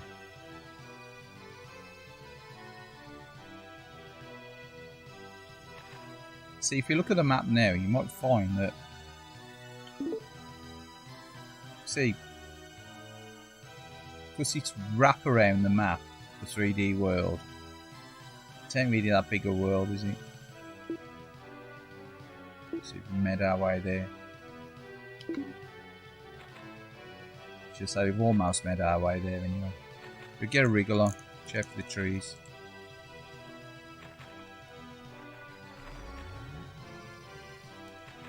Sounds like we got a tree beast or something. Here we go, here's another tree beast.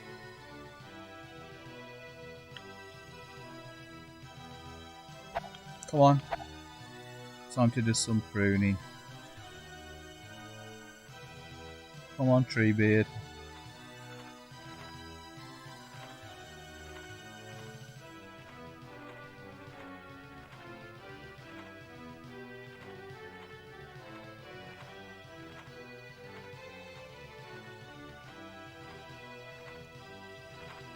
Come on.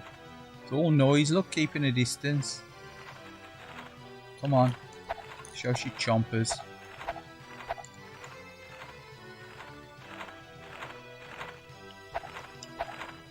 Come on.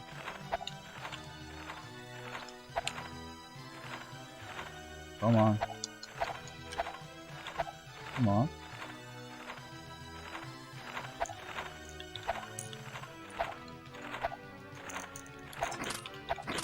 Come on. Just some chompers. It's quite nasty, isn't it?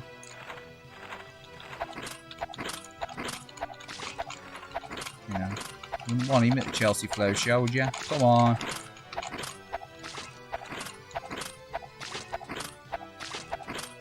Exactly. It is Elden Ring when you got this, mate. I mean, this is like Mortal Kombat meets Elden Ring, innit?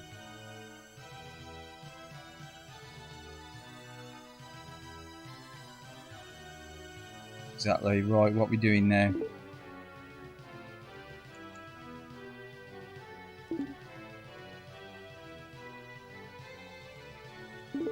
So I bought this game years ago and never really played it much. I wanted to get into it and I thought, oh, I'm going to have to sit down with the old smartphone and use the Google Lens on it at some point.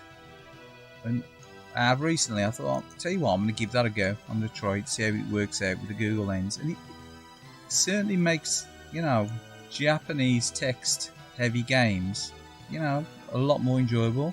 Even the manuals, if you want to go into the manual and take a picture from the manual. Just give me that to take a look at the map again now. Take a picture on the, you know, of the manual.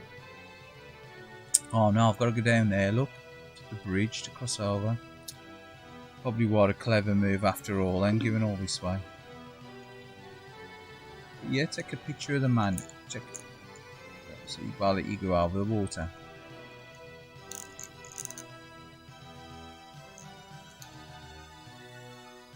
It's gonna take me into the woods again, innit?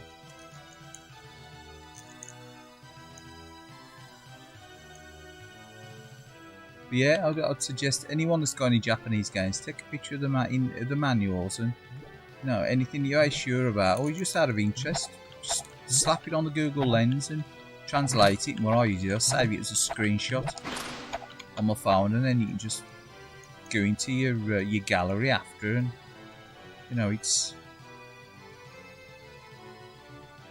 just out of interest, sometimes the background stories to games and that, because obviously they get translated as well, don't they? Games when they're released in the West, and they are always the same, aren't they? They have the same story. They'll add stuff in or cut stuff out or whatever. Oh, look, we got this little guy here, look.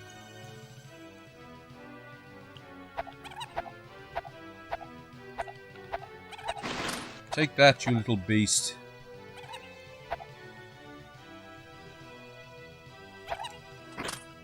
You little shit, come here. You alright, girl? Right, where's that bridge? Where's that bridge? The bridge is up here somewhere, eh? Pasty? Mug?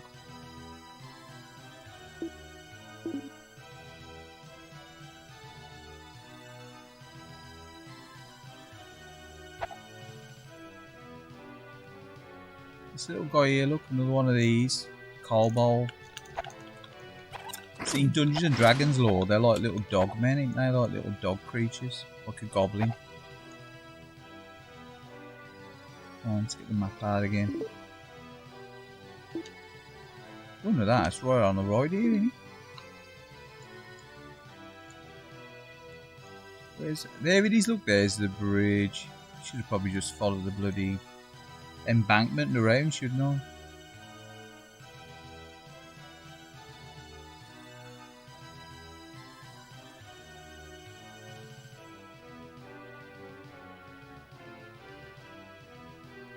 Exactly. The old charity shops and stuff. It's like market stalls as well. They used to sell like the Saturn stuff and PlayStation stuff. They were giving it away, weren't they? In like the early 2000s, sort of. Like when PlayStation 2 was released, and everyone sort of jumped on PlayStation 2, didn't they? And Saturn stuff and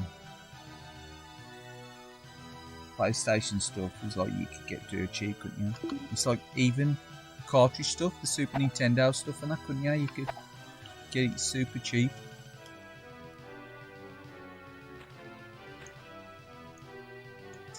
I remember the Mega Drive stuff as well. I used to see it.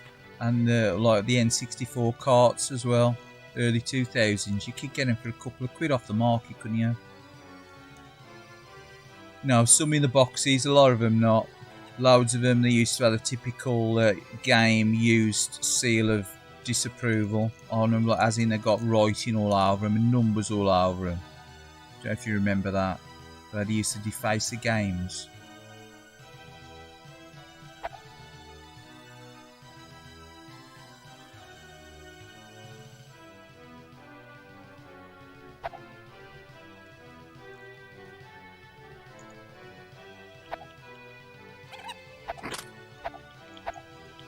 Come on. I'm gonna go around here, we're gonna go around this way. Extreme close up of the digitised guy. Got a lot of these car balls knocking about here, though. Come on. Time for you to fight the dust as well. Come on.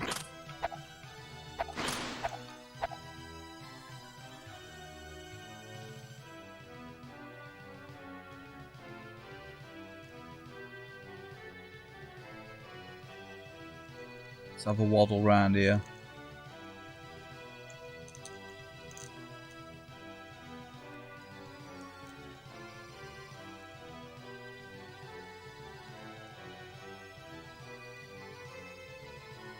Cast iron classic, this one, isn't it, really? Oh, where's the entrance? Oh, here it is. Finally! Strange, really, because I'm sure you could probably speedrun this game in about a quarter of an hour.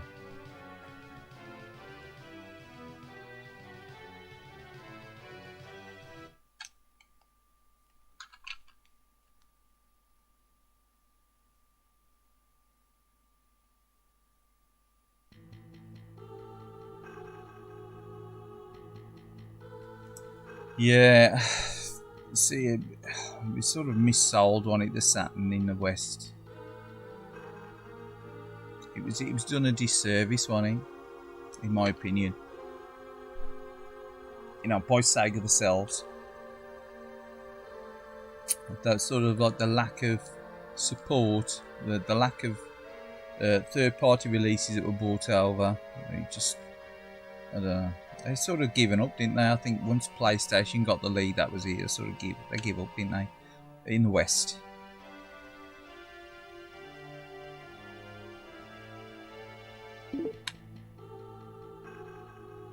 Okay.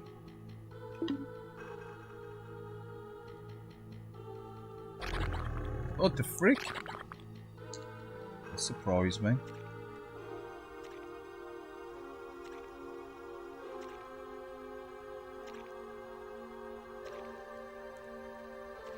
Can we manage to get around that guy? No. They're all coming out now, look.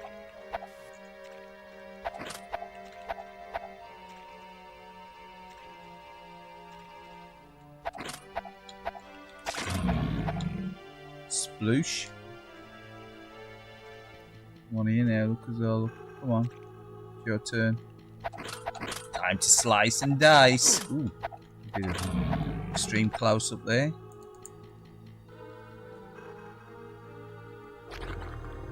Oh, another one here, look.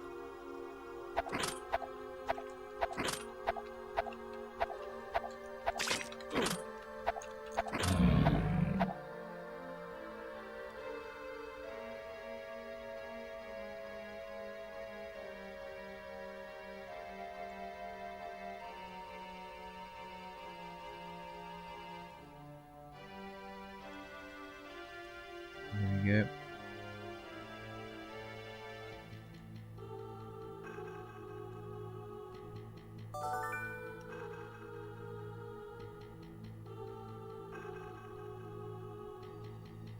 Check the map.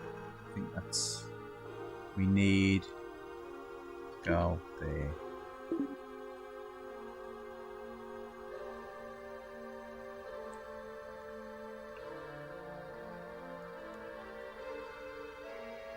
I think we need to do we need to read that or something? Oh, there we go.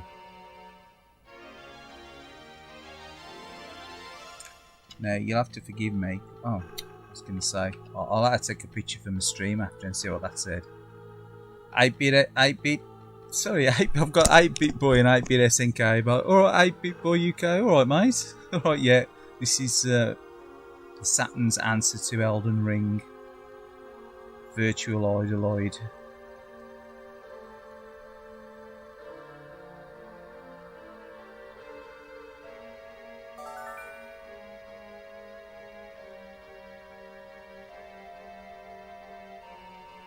Yeah, Virtual Idoloid. It's notoriously janky. Some are a bit different. Bought this game years ago on the cheap from eBay, of all places. It's entertaining for what it is. Oh, not exactly. Whoa, watch out for the zombie. Watch out for that highly pixelated zombie. Come on.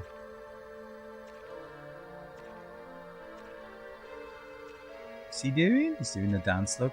He's doing Michael Jackson's Thriller all by himself, look. Come on. He's going all the way around the graveyard.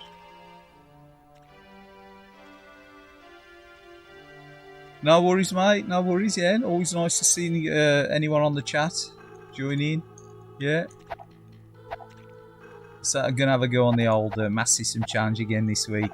It was a bit of a tough one last week, wasn't it, with the Indiana Jones? That was a bit rough, difficulty-wise. It's definitely a... You know, I suppose it's a grower. But, yeah.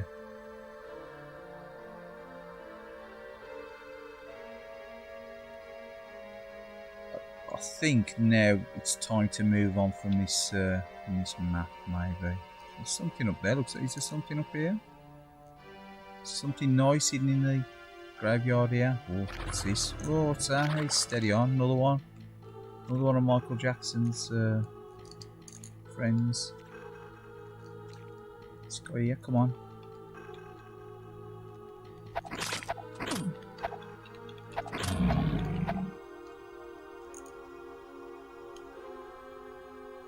Have I found the cross? I don't know, is this it? Is this it? Is it, or is this extra armor or something? I've not a clue if I found the cross. It didn't come up anything special. Yeah, must have found it. Was that it just? Maybe that was it all. Yeah, I got a feeling that was it just. Because obviously this is the weighty ring and stuff. This is his special ring that allows him to carry extra weight. Obviously his armour, his weapon. Some kind of fairy charm or something as well. See these scrolls, I need to find out what they do before I can use them, which I'm actually gonna use the power of Google Lens to translate a lot of this.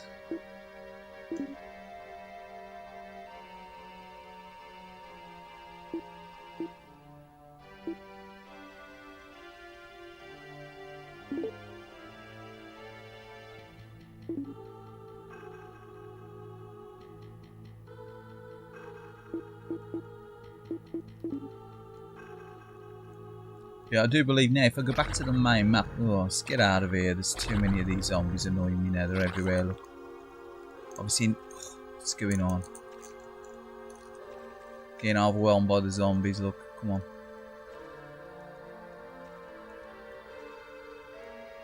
Silky smooth screen updates really give me motion sickness. Come on.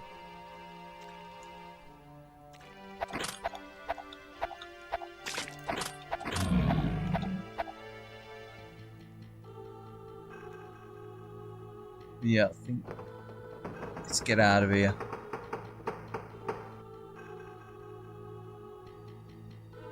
Yeah, no worries, mate. Yeah, not a problem. Yeah, so have a good holiday anyway.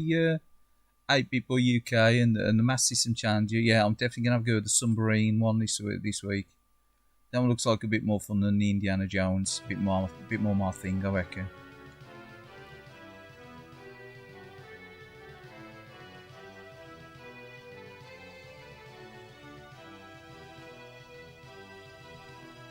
So I do believe now if I go to the map, it'll probably tell me the next place to visit, which is, look, it's up there, look. Right in the corner there. But I've got a feeling I don't really want to do that. I want to try and save the game, so I think I'm going to try and save the game. And what I'm going to do, I'm going to take a look on my phone and see if I can find a bit where it says you can, I'm sure you can save the game mid-game.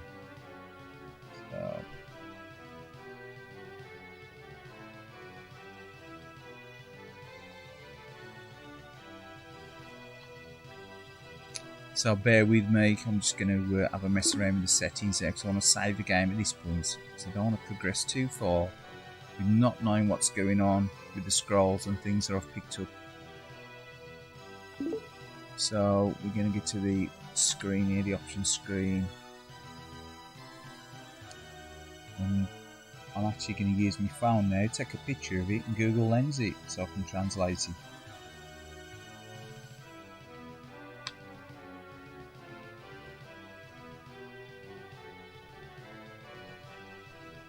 Well, I'm going to attempt to anyway. We'll attempt to. Because this is about as far as I got the other day when I played it. And from then onwards, I was like, oh, okay, I'm going to play this live stream and I'll play in sort of like sections. So I'll play up to the next bit on the next live stream. But in the meantime, I'll probably play it and not save it, you know what I mean? So I've got kind of an idea of what I'm doing and where I've got to go. So I want to enjoy this game and not just wander around and sit for hours. Even though, you know, it ain't the biggest games, it's loads. Let's take a picture. Google Lens it.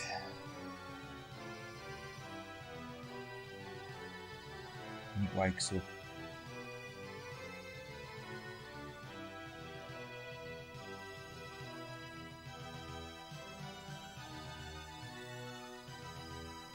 Translate. Some modern technology. We've got record. Should be this one. You want to translate that for me? Oh, I'm gonna have to rely on Google Lens again. I have a feeling it probably says save on the top one. Save, continue, or exit, or whatever, or quit, I'm guessing.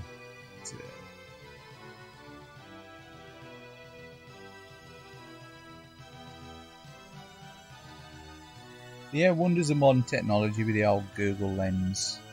I say this, there'd be a lot of trial and error, wouldn't it? This game really without Google Lens. Would have been really nice, wouldn't it? You know, back in the day to have had like this kind of technology.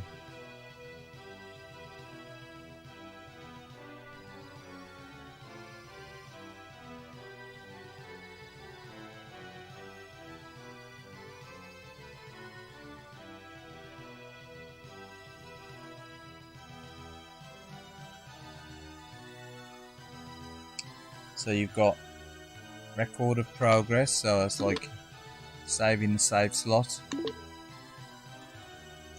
going to take it as that's saved there now. Yep, which is good. So now, as far as I'm aware, I can just reset that now and quit it. And I'll continue that another time. But yeah, cool. And obviously I've saved that now on my phone, lensed it, translated it, the text, not saved that as a screenshot, so I'll know now that that screen there, you don't really want to go back to Idleoid. I'll know that that screen is the save screen and what to do on it, which is pretty useful. Sort of kept like a video log of all, or shall I say like a gallery log of all the option screens and the translations. It's a really useful tool. Again, like I've said, if you've got any import games, manuals, you know, even sort of like they do magazines as well, don't they? Like shoot 'em up magazines and things, and import magazines. You know, if you just take a picture of them on your smartphone or Google Lens, and you know, it's a great tool for translation. Don't always get it perfect, obviously. But it's a great modern tool if you've got like a ability to use your smartphone and stuff. Yeah, go back to the phone. Sorry, and I'll go back to the phone chat as well. Might play another couple of Saturn games yet. Probably be on until about 7 o'clock, I think, this evening. And then obviously I'll probably be getting something to eat. Yeah, right.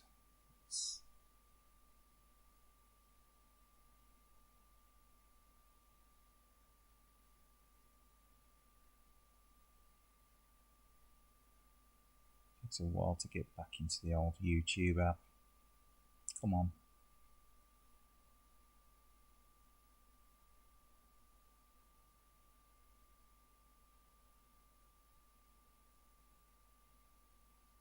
Who's doing the Master System Challenge? It's 8-Bit Boy UK. He does a weekly challenge. If you want to go onto his channel, check it out. He usually does like a little bit of a gameplay himself, and he'll like select a Master System game every week, and everyone can join in and play it and just upload the video to YouTube, just the gameplay. Or you can post a picture of your score on Twitter. Obviously, he's got his details on his challenge. Well, I've started doing them as well. They you know, just for a bit of a laugh, really, bit of fun. If you got a bit of free time. A submarine something or other this week. I've never heard of it. But again, it's a chance to play a game I've never played on a system that I still like enjoy playing on now and again. But I'll probably have to play that one through emulation, in all fairness, because I don't own that game, and I never drive. for the Mega Drive or the Master System that will allow me to play that. But yeah, Virtual Idoloid. It's janky as hell, but it's fun. Really enjoy it. It's like cheesy as hell, but it's a fun game, isn't it? It's a fun. To me, that's a fun game. It's a decent game. Oh, why that box has just fell apart there on the afterburner.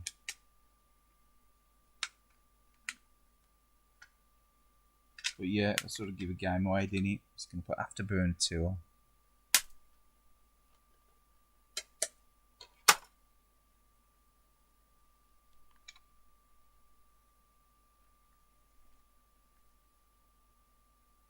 Yeah, I'd have to emulate as well. There's no problem, you can emulate. You know, you can emulate it at 50 Hz, 60 Hz, whatever. You can, as long as you don't use any cheats and stuff, it's like an open competition. People, you know, and it sort of spreads the word that, you know, who's on YouTube.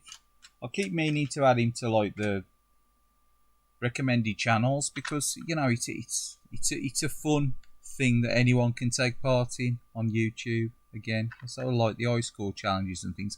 Never usually bothered with them in the past, but I saw one on Power Strike a few weeks back, which is like a Leicester Power Strike, and I had to go on that one. Neil Wagner very good on that one, and I had to go on the Quartet one as well. It's nice if you got the original hardware. You can, you know, like I've got a Master System, I've got a Motor Master System, but you know, not everyone's got the complete library, have they? I do believe 8-Bit Boy, he has 8-Bit Boy UK. He has got like a large collection of original Master System games, so obviously he can just pop a cartridge in and play it if he's got it. I think he's trying for the complete PAL Master System collection, which in itself can get quite expensive these days, Kari.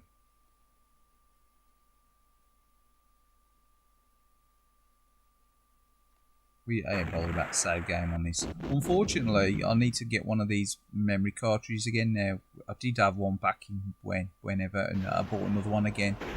And got rid of it a few years back. The Action Replay one with the extra memory saves in it. I had 2 of them. 4 meg and a standard Action Replay. But I need to get hold of another memory cartridge because obviously the inbuilt memory in the Saturn's quite small in it. And if you've got games like Virtua Fighter take up 180 blocks of memory, and you've got this game ain't so bad, but Idoloid, I think that takes up about 200 odd units of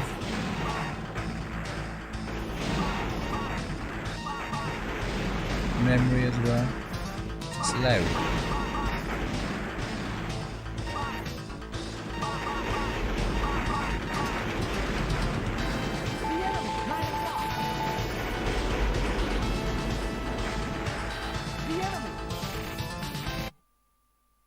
Yeah, this one's quite loud, isn't it?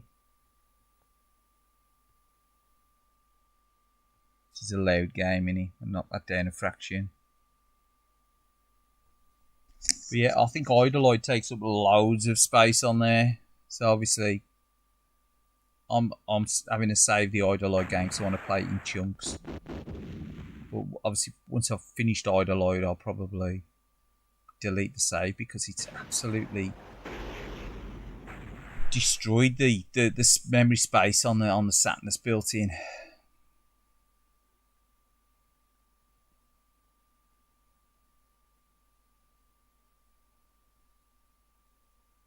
But you got 45 Master System games. You've only. But then again,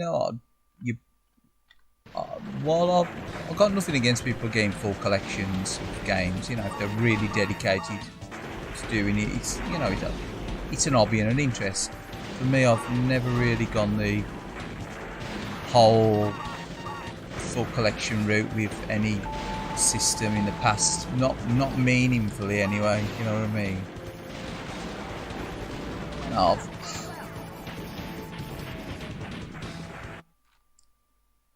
I mean, the whole of my collection's I've probably got about 1,400 games or something like that, but not a complete collection on any system.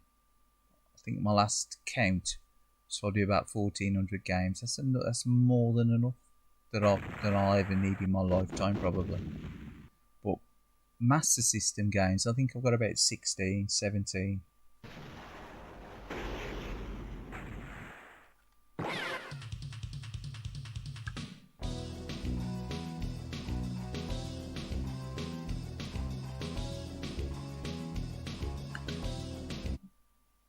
Gonna go easy. Ships. We're gonna go 4. Down reverse. Hotel Vulcan. I'm gonna go on. I think I'm gonna leave it on. A button only. D-pad and A button. D-pad. I'm gonna give you the D-pad. I like the D-pad to roll. You can actually. You've got the extra thing here. Look, and you've got sight. You can make the sight large, wide, but I'm just going to stick with normal. You got BGM mode, you got arcade, or you got like slightly different versions as well. You can unlock this extra screen by pressing left and right on the control pad, and you can actually like if you've got enough memory there as well. So there's not enough blocks left there. But if you've got a memory card, you can record your gameplay as far as I'm aware. Start obviously with the recording off.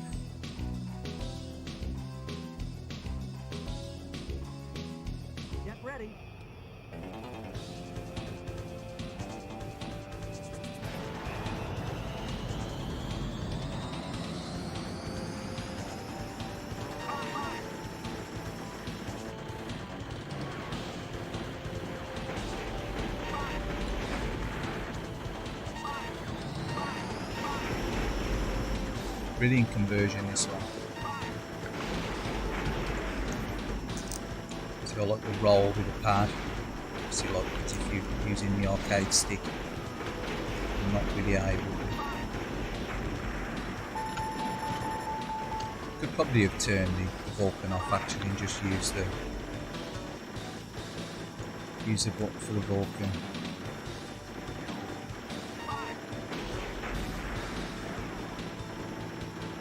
And obviously the aim of this game, obviously destroy the planes. Generally, there's a certain plane in the group. If you wipe that out, you wipe them all out, don't you? At the top of the pyramid usually, if you've got a group of planes.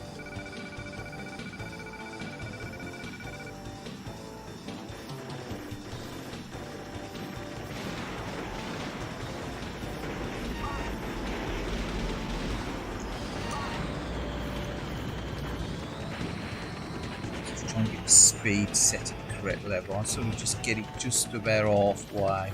Find that tends to make the gameplay a little bit better, and just use the afterburner boost and it drops back down. So look,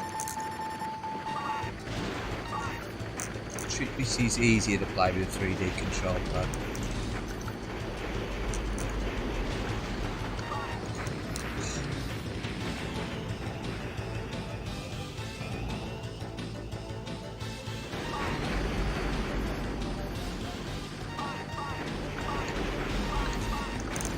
It's definitely weird playing this after playing Virtual Idol. So I like about the Saturn, it's got quite a varied library on it really.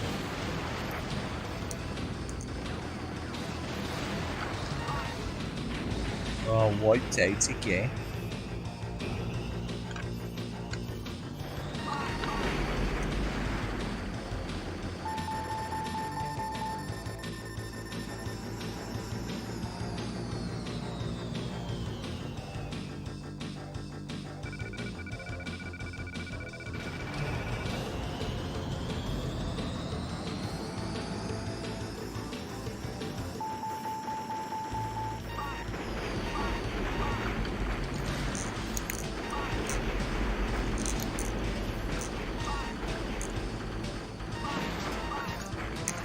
Obviously to pile up the difficulty as well, pile on the pressure when you get the planes following you and you've got the missiles trying to lock onto you as well from the rear. It sort of really does pile on the pressure this game. Also, I love After Winter Climax as well. It's a great update, much like Outrun 2 is to the original Outrun. It's a great update, that is. Yeah, the memory cards can be quite expensive, can't they?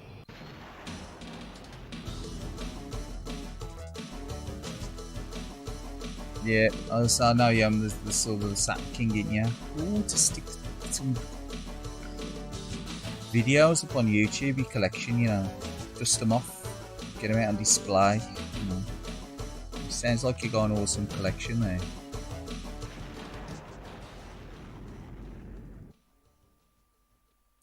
I've only got about 70 import Saturn games, but no official Saturn games. Yeah, I've probably got around about the same. Dreamcast, Japanese, half a dozen PAL. So the biggest collections I've got are probably going to be like the 360 and stuff, and you know, PlayStation 3, Xbox 360, like say, the Xbox One and that, you know, DS and stuff. You know, most of my collections on average probably around about 60 to 100. The PlayStation at one time was probably nearly 200. And yeah, same with the original Xbox, probably knocking around about nearly 100, and the 360 one was probably knocking around about 200. It's the largest. The Xbox One's probably knocking around about 80. But the import stuff, I'll probably try to keep them below 100 per console, to be fair. PC Engine's knocking around about the 100 U cards. GameCube, Wii U, again, I've probably got about 40 games for the Wii U maybe, and probably around about 30 for the Cube. PS4's one, and the Vita, probably some of the smallest collections that I got. I think Vita got about 6 games. The PS4's, I think got about 20 games for the PS4. Super Famicom as well, so I'll slim that right down. I think I had around about 60 games at one time for Super Famicom box. And now I think I've got about 18, something like that. 16, 18. PSP, I think I've got about 50 PSP games as well. Now CD, again, probably got about 40 now CD. But when you add them all up and whatever, and you know, like 3DS games, I've got no idea how many 3DS games I've got. It's like the Wii, and then you think of systems like the Wii, I've probably got about 100 Wii games, yeah. Well, probably actually, I've probably got about 60 or 70 Wii games. You start adding them all up along with the PS3 games and stuff and all that. And you don't realise how big your collection is. Like you say, when you've got like hundreds and hundreds of games. It's...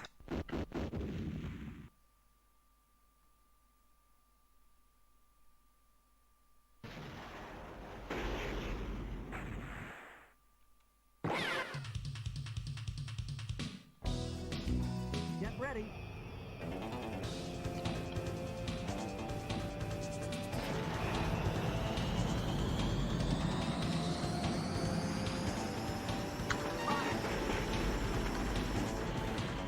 Turn that Vulcan off here, shouldn't I? I think we're going to turn the Vulcan off.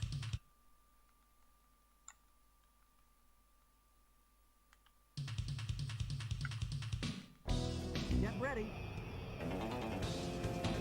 Yeah, action replays are really good. The one with that got the built-in memory, that was brilliant, wasn't it, at one time?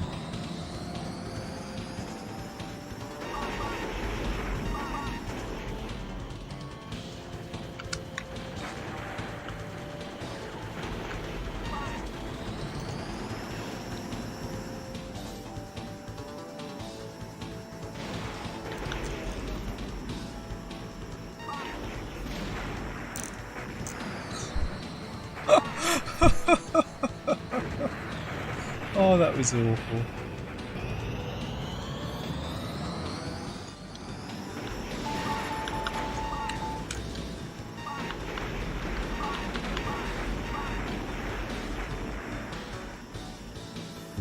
just stick to the half speed and then just do a bit of a boost now and again to get through the nasty bits.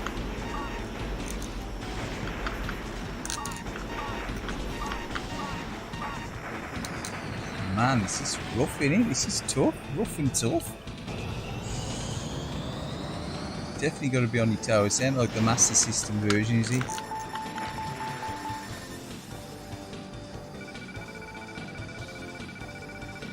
Yeah, I used to play this hell of a lot as well.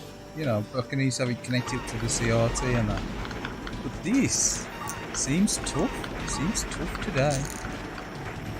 Virtual idolize my limit today.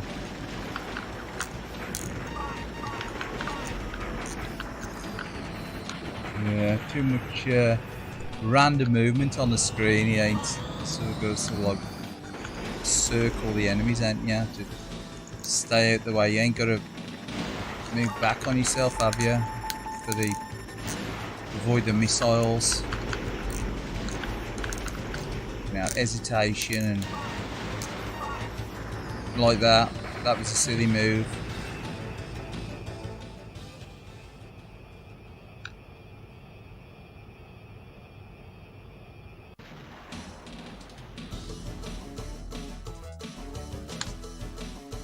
Yes.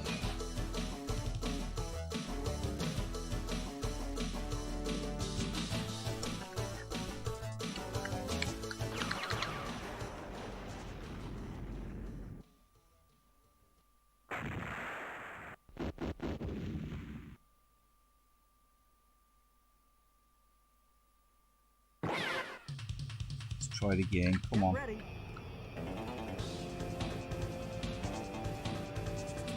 Great music in this game. That sort of era Sega games had brilliant music, didn't they? And you saw all the enemies as they come on the screen. Just usually wipe these out with bullets, usually go over the ball thing. If you get good at it. Speed.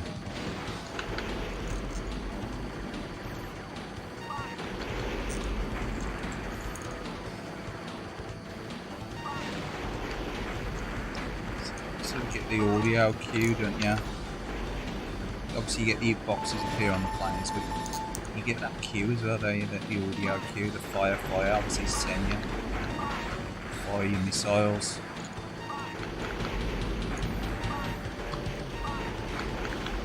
It's like lock on, isn't it really? Oh, obviously a thing then.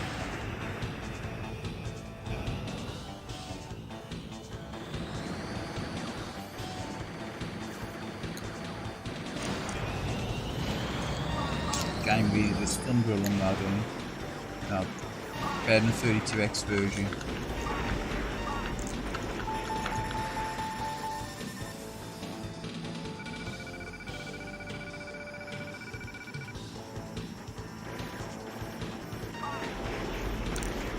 Must be quite good at this. Like you used to get at least about stage 12, you know what I mean? But now.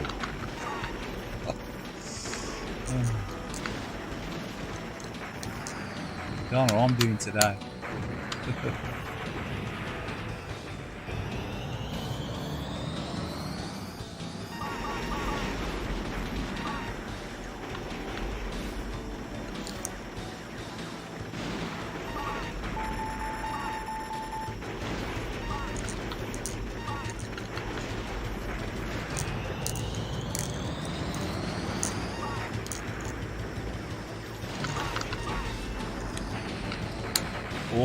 Awful gameplay today.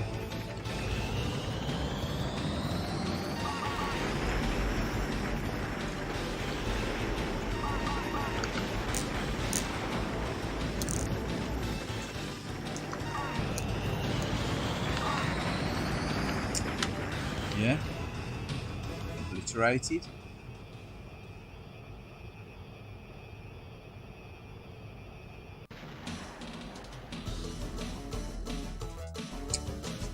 Yeah, Afterburner, I've got a feeling it's about 21 stages. I have completed this using the continues in the past. You know, when I originally owned this back in the like mid-late 90s. but since I recollected it, I ain't finished this.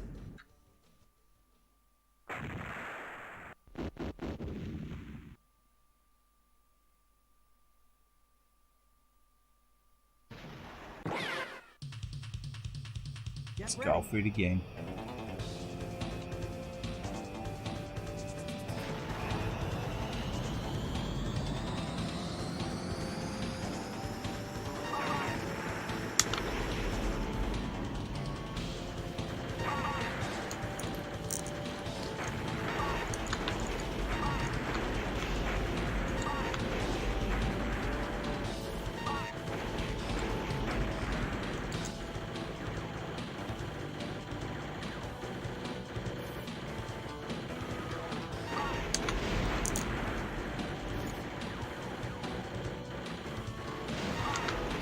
Takes a little bit of getting used to the control system as well, because like the stick don't recenter itself, does it?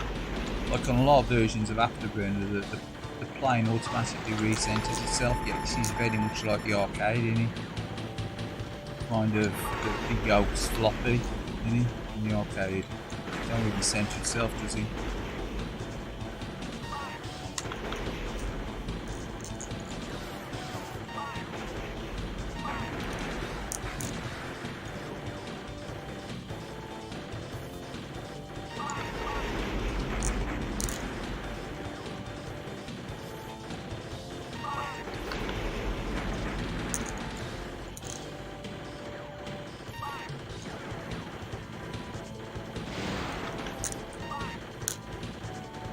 Missed everything, eh?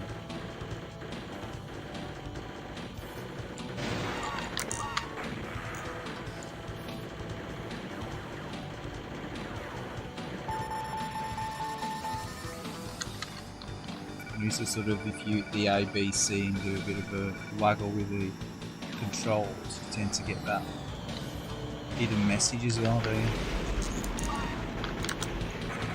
No idea if that was in the point up or not.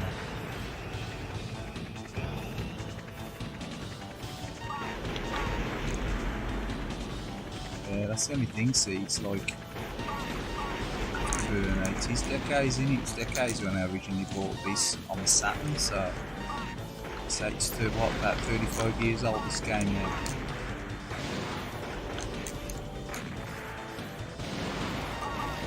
It's time, you know, it's revolutionary, the graphics on it. Nothing like it, was it?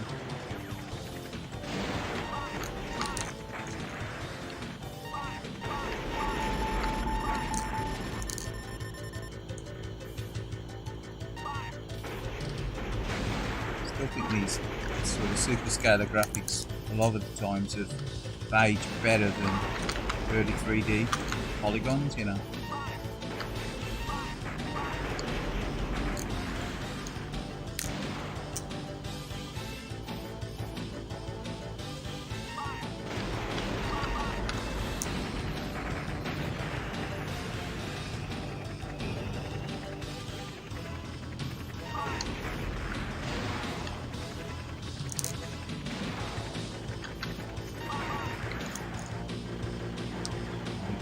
Left.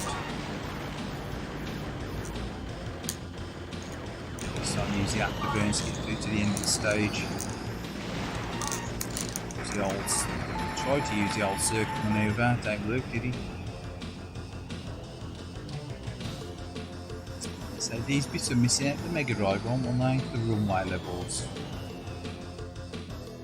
But the Mega Drive version's decent, you know. I do like the PC Engine version of this game as well. But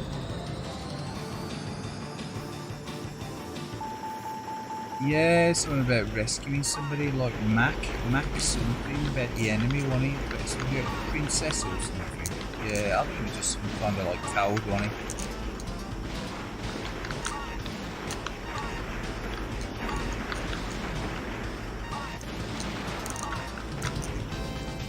Need to slow down a little bit.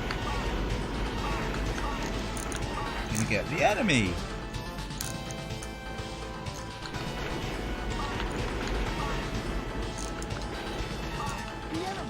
There we go. Sweet cakes trying to catch up behind me and slam the anchors on Alfie's can just fly past. No, just stuck behind me. Look.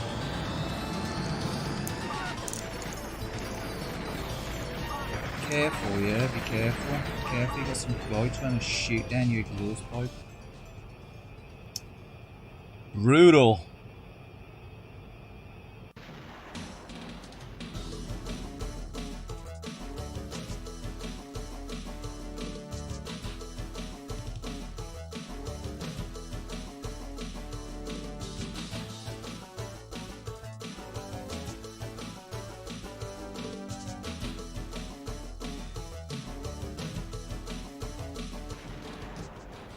Yeah, they have got hidden message in there. If you I wish if it was in the arcade as well. I know it's in this version.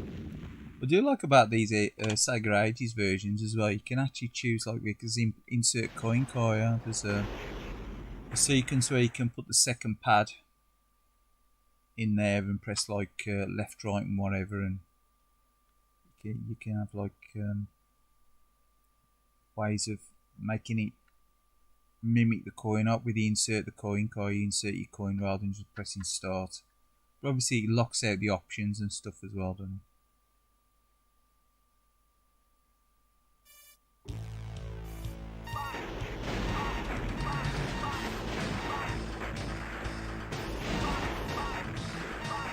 Yeah. The Top Gun movie, I don't know. I was never a big fan of Top Gun in the movies, to be honest. In the cinema, well, really my kind of movie. In fairness, I've tried to watch it a few times. I think the missus bought it on DVD years ago. But it's any more thing. I know it's iconic, and I know it's an Hollywood blockbuster and all that, but I prefer films like Aliens and stuff like that rather than the Top Gun. It's more of a chick flick, really. But anyway, we'll try something else, so pop something else on. Bear with us. Bear with us.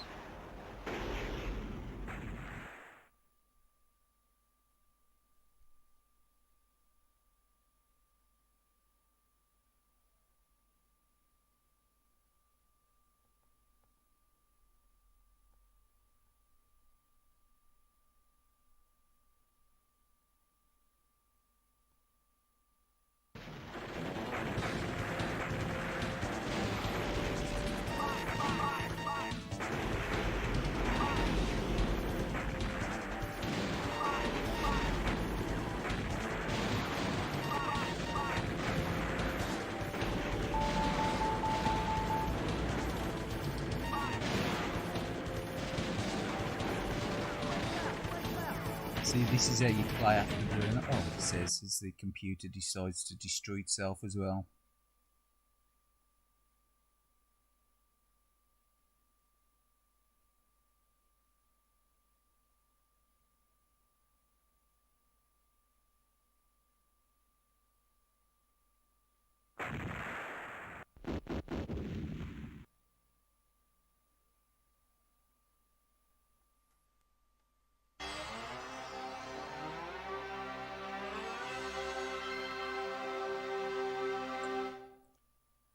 And again, what's nice about the Saturn as well, most games, not all of them, particularly a lot of Capcom games, I'll let you do this, but if you go into the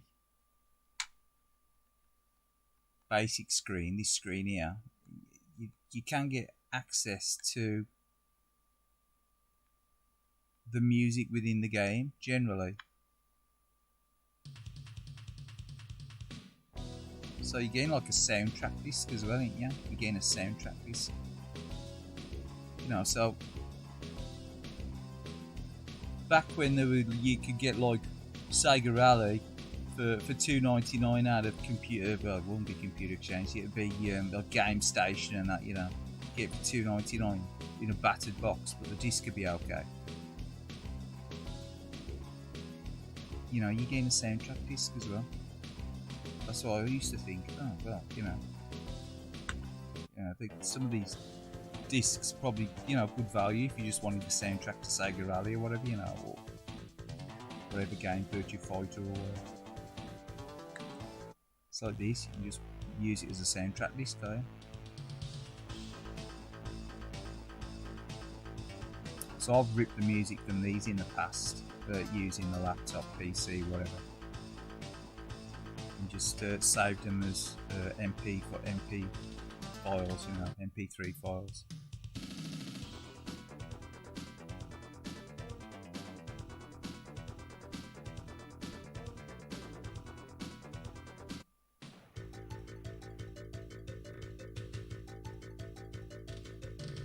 I always find weird on the Saturn is this adjust vocals one. You got like, you can mess with the surround sound so you can make it sound distant and whatever.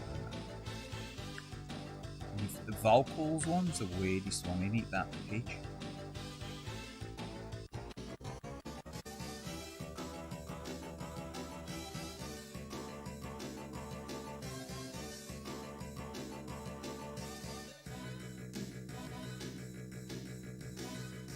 Obviously, if you've got music CD and you got, you know, if you got to listen to Cliff Richard, you can always mute the vocals, or Elton John,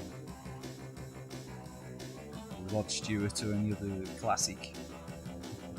Especially Neil Diamond, you can always mute the vocals.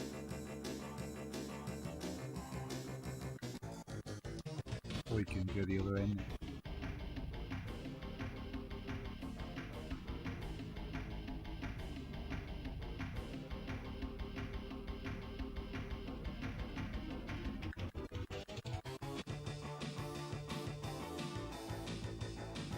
Obviously that was using the sound chip, the inbuilt sound chip, to sample this sound through and make the adjustments on it with the Saturn.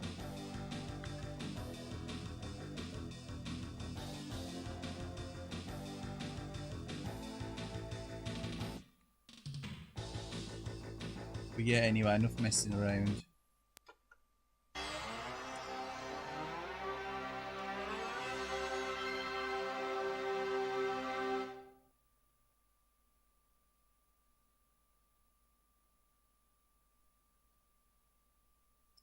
Yeah, the Saturn version was definitely simpler on it. It's a fun game for, you know, for its time, but not really, you know, greatest show of power on the Master System. I suppose it did a decent job of replicating the arcade for the time, for 8-bit versions. I mean, better than some of the 16-bit home computer versions, really, were. We'll finish with 40 of an hour on this one, I think. I do like this game. As much as I have a moan about 3D and the 32-bit era, I do like this. I like Ridge Racer. I like Tekken. I like the Tekken games. I like Virtua Fighter Remix. Virtua Fighter even, it's got its place in history. Virtua Fighter 2, Dead or Alive. I do like them, I do like these games.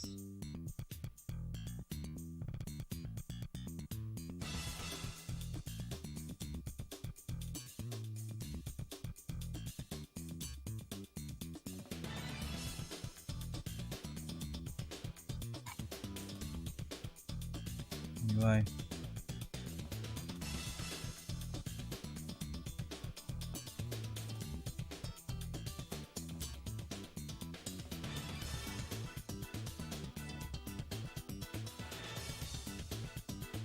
Zero Divide Final Conflict.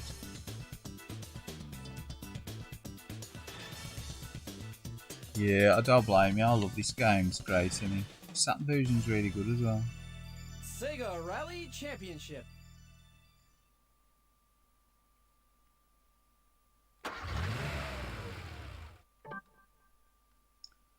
I think I had to delete my save so I could save Kaylied.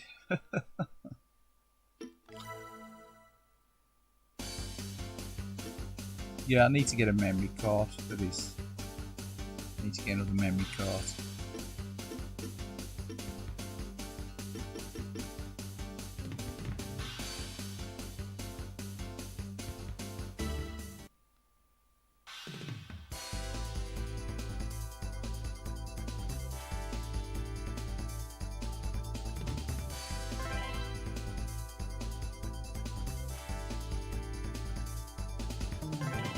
Gonna give it the integral.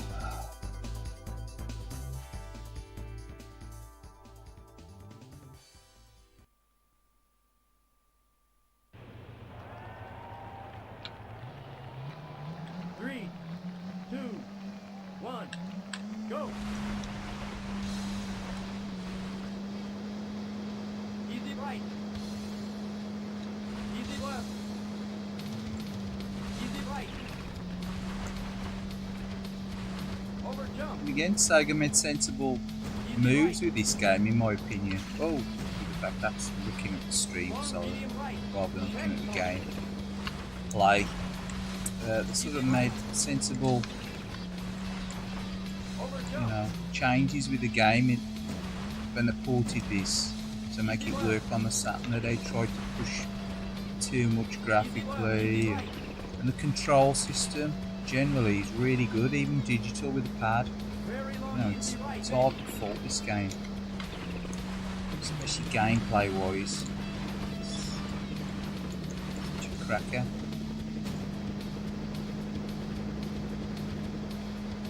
Finish.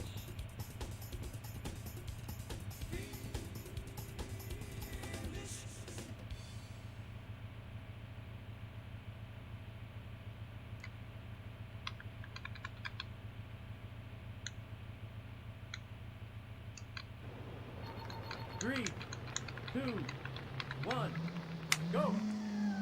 Nah, don't need to keep buying up all them job lots of memory cards on eBay. I'll leave some for people like Very me. long, easy right.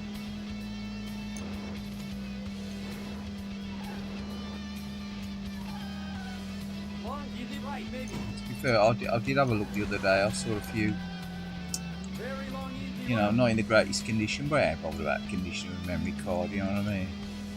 Things it ain't got marker pen all over it. And even then, I'd probably just respray it or whatever, even bother. It's just a practical, it's a practical item to own, isn't it? Long, medium right.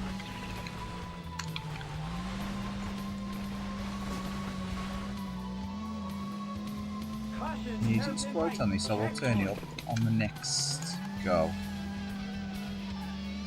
Take left. Medium right.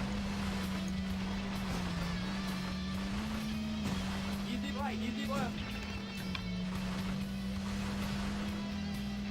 Long, medium right. Sort of where they nailed it, didn't they, with the PlayStation, things like that, with the Wow. with the little memory cards and stuff. Finish. I'm gonna turn the volume up a little bit on there. Barely hear the music to the stream.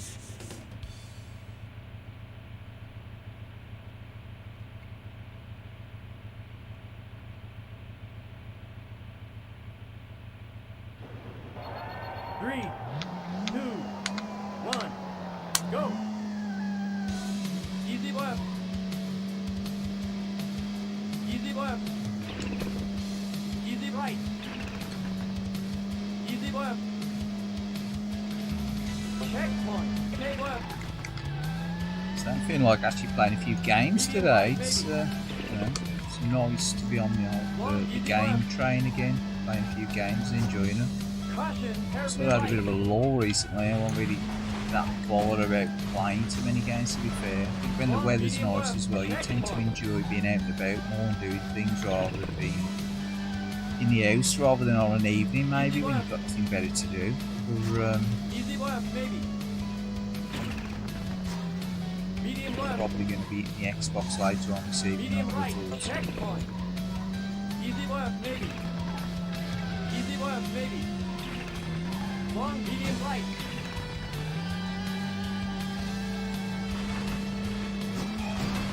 Caution, take left. Shall we steer there? Easy left. You're not going to get to the final stage here because we're fourth and not third. Finish!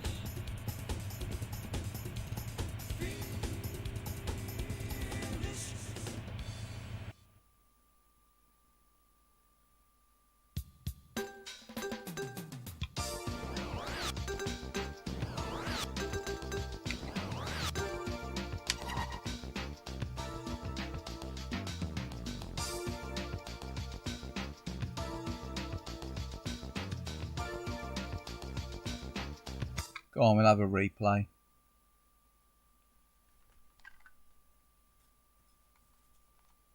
Give me a chance to grab a drink. This is non-alcoholic. All right. Non-alcoholic Let's watch today. you run one more time on Moment the anyway. desert course.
Who taught you how to drive? Who taught you how to drive? Who taught you how to drive? Who taught you how to drive? Who taught you how to drive? Who taught you how to drive? You how to drive? Well, you're gonna see your excellent run one more time. Cool breeze, birds and clouds. Very nice. Relax and enjoy. Blueberry juice. Change rather than the old alcohol.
The let out, the let out, the let out, huh?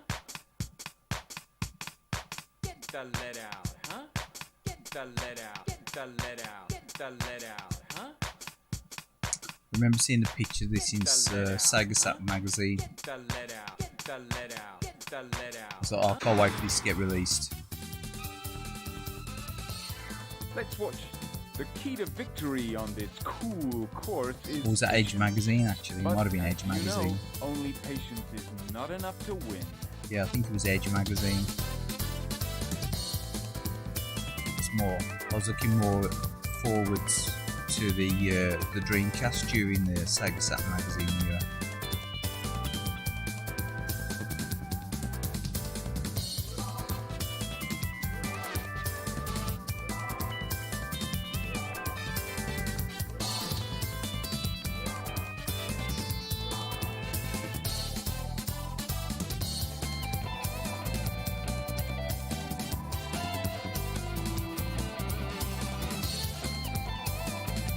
Yeah, the replays are brilliant. So the cheesy commentary as well. Let's watch. Key to victory on this cool course.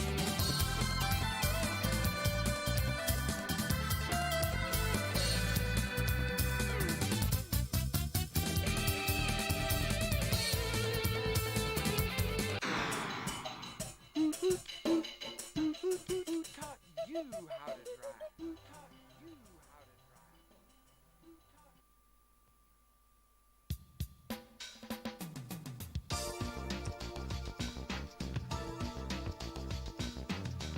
Yeah, I think it must have been probably this and Virtua Fighter 2 on it. This more so than anything I would have thought, yeah. Definitely.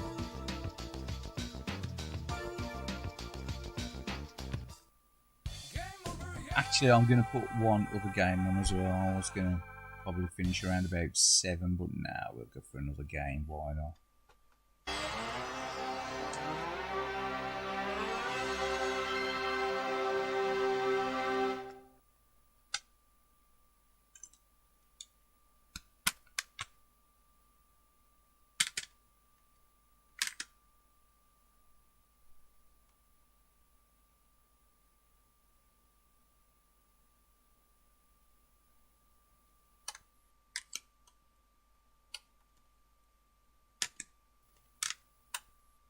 And I'm actually going to put Marvel Superheroes versus Street Fighter.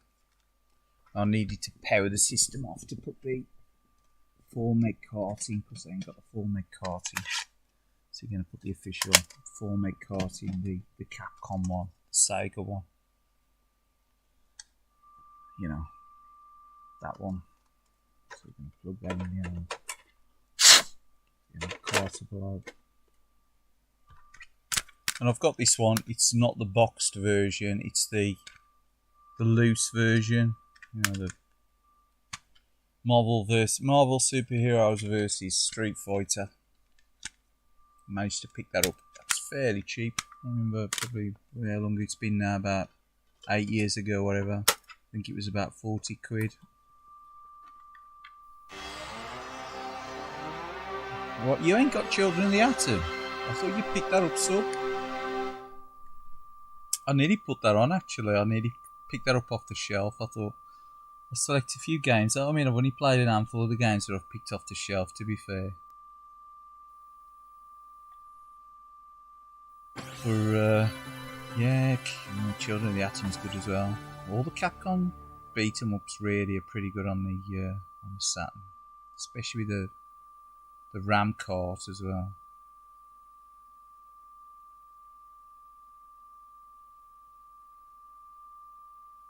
Obviously, you got Marvel Superheroes, you got X-Men versus Street Fighter. Why does that reset itself?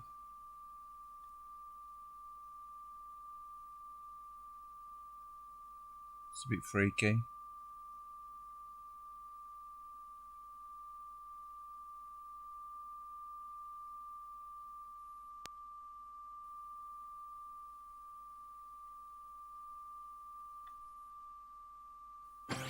Try it again.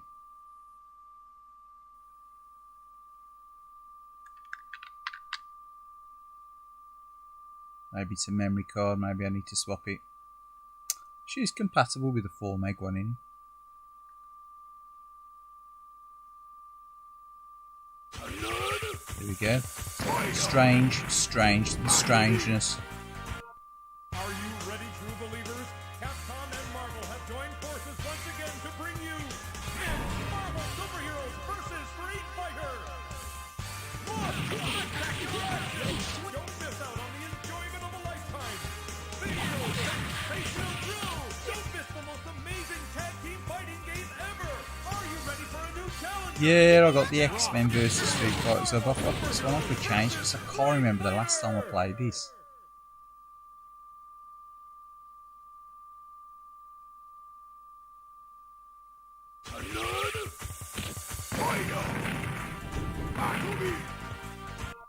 Are you ready, true believers? Capcom and Marvel. I thought that was still quite a reasonably priced game. Why is that resetting itself? It's freaky. Hold on. Press start and it resets itself. No marks on the disc.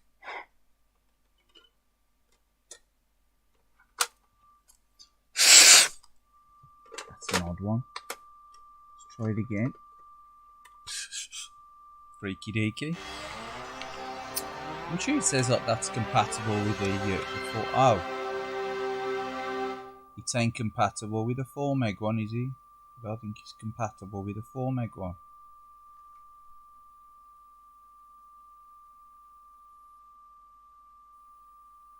Oh no, this is only compatible with the single meg one. It ain't compatible with a 4 meg, is it? Me being a dick. X-Men versus Street Fighter is. I don't think it's compatible, is it? Or does it mean that it's only compatible with it?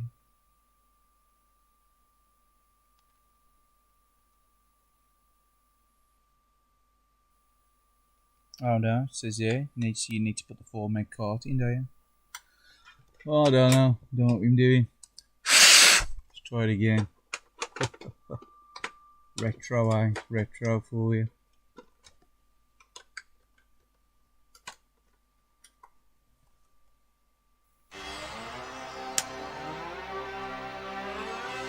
Emulate. Emulate for goodness sake. Yeah. Yeah, I know, sure. I thought it was. I thought it was compatible with it, but don't know. Maybe I needed to make a save game with the memory. I don't know.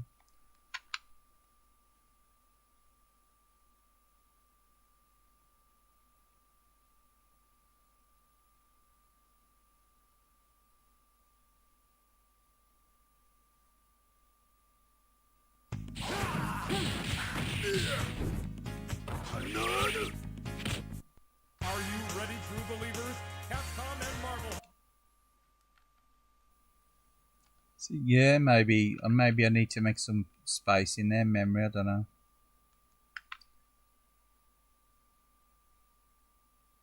Remove item. 4 slots. We'll get rid of Parodius. We'll do it again. Power it off. Power it on.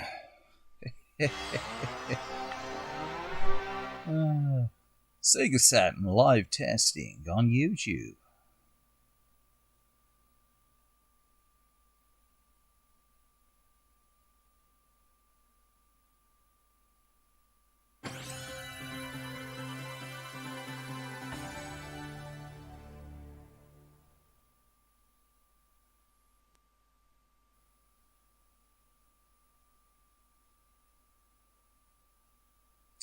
Probably do with the cart slot cleaning, like you say. I don't know.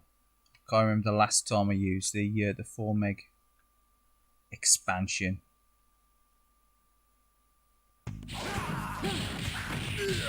So you got like a graphic glitch there. Look on the eye score. Yeah. I don't think that's working, is it? I think I need to clean the cartridge.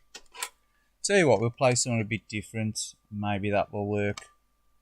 We'll try. We'll try something else in the old Saturn slot.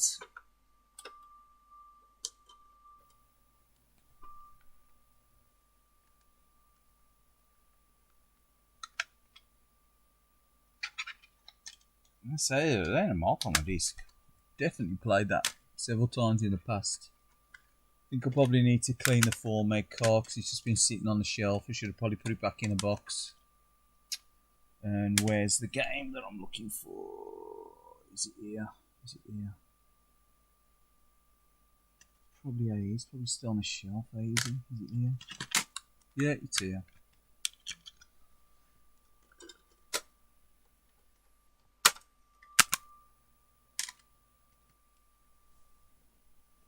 We're all Saturn. Putting under stress.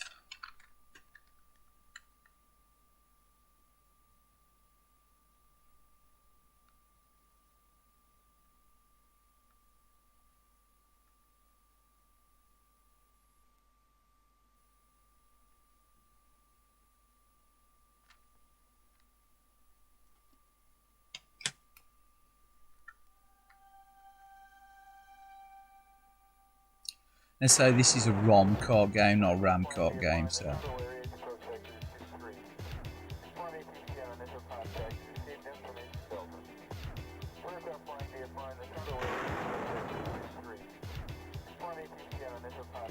I really do like this game.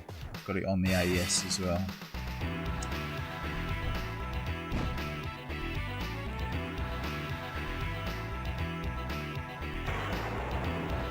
great conversion on the Saturn. Really nice. So it's got a few drop frames there. I don't know when that happened.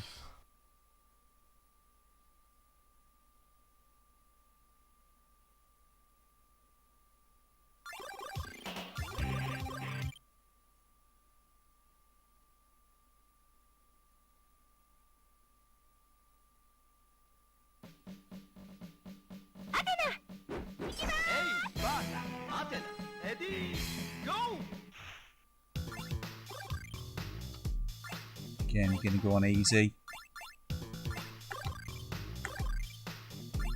What I do like about this, you got the option, unlike when you select MBS, the AES has got it, I do believe, single play and team play. Turn the volume up a little bit because the soundtrack on this is really good. Same as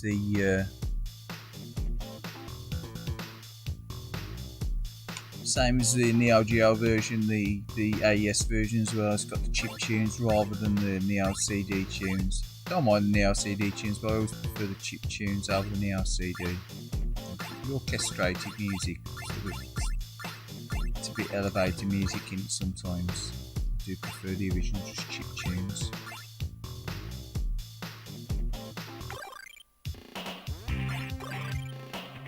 And just separate tunes. Some classics, Terry, Rory. Yeah, brilliant intro. Really wanted this game on the AES, but it was super expensive. So when I got a Saturn, it was one of the first games that I bought for the Saturn. And again, I think this was around about 60 quid on import, if I remember right, with the ROM card, which obviously is a lot cheaper than getting the Neo Geo AES version. And, you know, it's a really close conversion. Time a little bit of loading.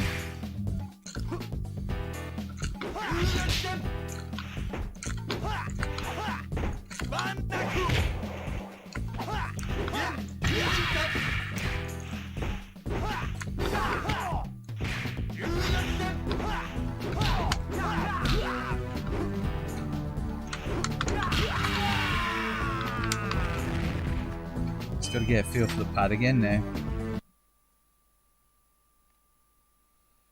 Yeah, it's probably the same for me, really. It was the Samurai Showdown, probably. The first Samurai Showdown was probably my most favourite. Then this and Fatal Fury Special. Still probably one of the top 3. And Metal Slug later on, but top 3 AES games. Top 5 Neo Geo games would probably include Metal Slug and probably All Star or something as well, purely because it's more viewpoint, purely because of the sound and the graphics. You know, I do like some old shooting games. But this, I think what's on 5. So so many great Neo Geo games as well. I mean, you can say that, but I also like World of Heroes 2 as well. That's a great game as well. Yeah.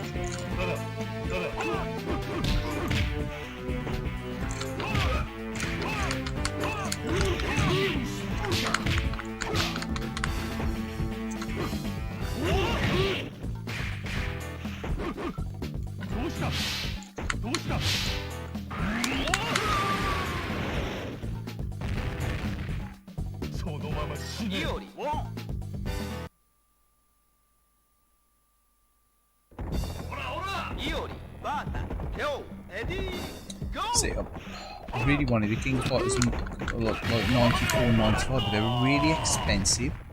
I think 94 you could probably get for about 140 quid when I had my AES. Obviously, because that was in 94, it's fairly new. And then I heard 95 was coming out. And I thought, oh, I ain't going to be able to afford that. And then so like I said, I traded the Neo Geo in for the Saturn. Probably got about a dozen games for the for the Neo Geo for the AES when I trade it in. It's pretty much a straight swap for a Saturn with a couple of games. A lot of the games that I bought I didn't really pay a lot for. I was only paying like 50, 60 quid for the majority. It was only a couple of expensive games. Samurai Showdown, Viewpoint. I think they were the two most expensive games that I had on the AES back then.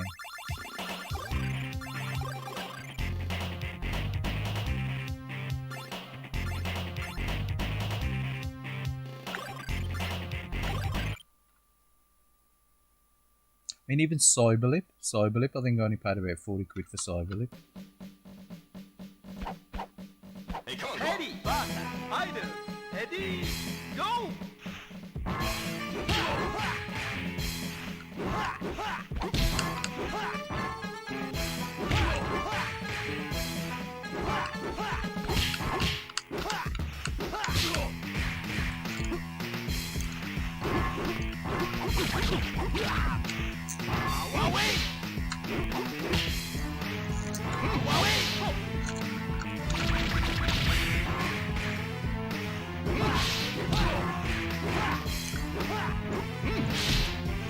Obviously, you know, they're a lot more expensive now, AES games than the LCD games. 200 quid for an LCD game.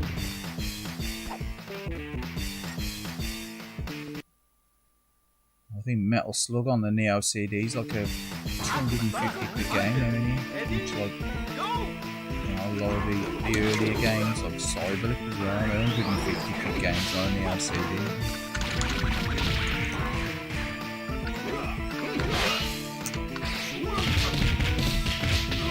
Look that move.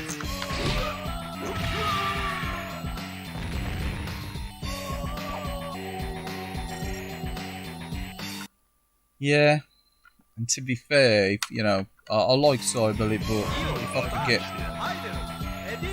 450 quid for Cyberlip, I'd probably sell it. I know, because I mean, I don't pay that much for it when I repurchased it. If I could double my money on it, I would do, I think, because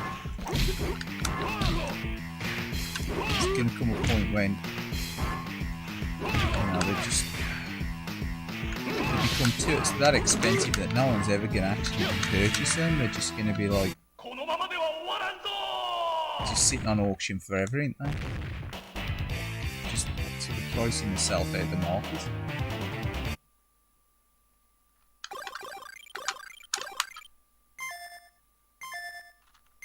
Sort of bugging me a little bit about that full make cartridge with that. What I might do, I might just give it a quick clean with a Q-tip and try it again. What I'll do, I'll leave this on loop for a bit, and we'll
Bear with us a second.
Are you ready, true believers?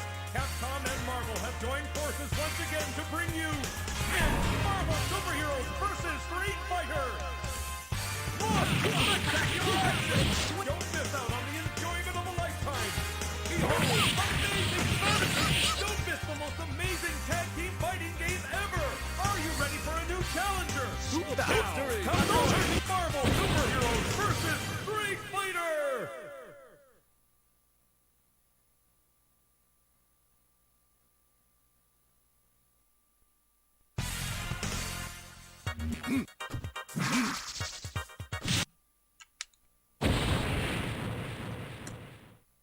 Welcome to the adventure!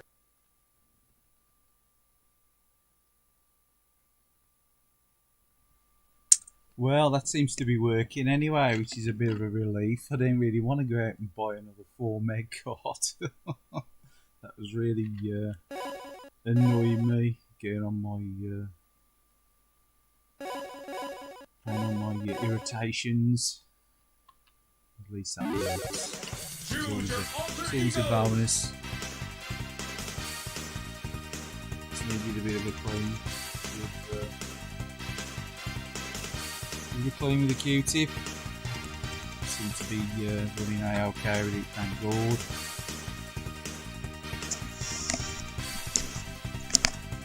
I wouldn't say LCD, but it's definitely up there with a irritation scale factor 9 when you try to use something you haven't used in ages, like your old video games and things, or even an old TV you switch on that don't quite work properly.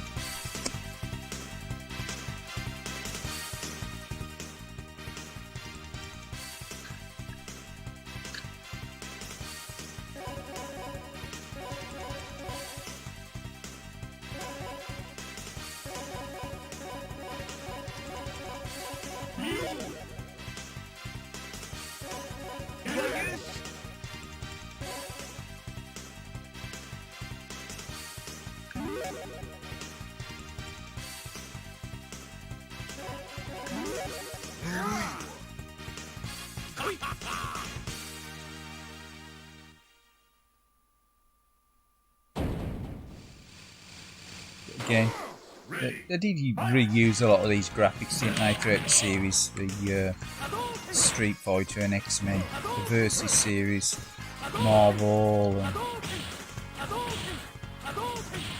and the likes. But they're really good, weren't they? Really good for the time as well. Yeah, fantastic looking visuals every day.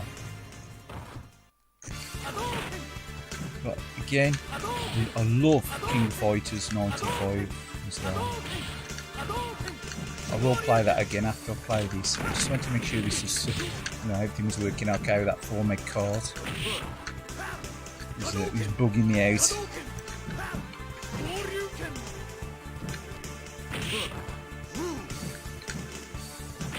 So the Capcom stuff's definitely over the top fantastical, wasn't it, really?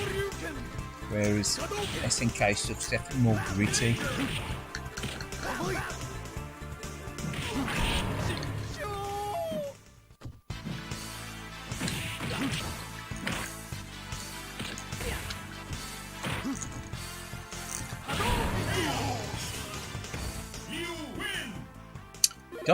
This didn't get a release in the West either, did it?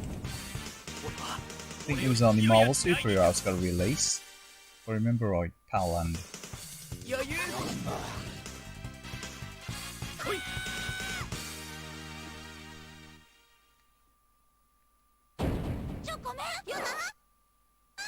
Ready, fight!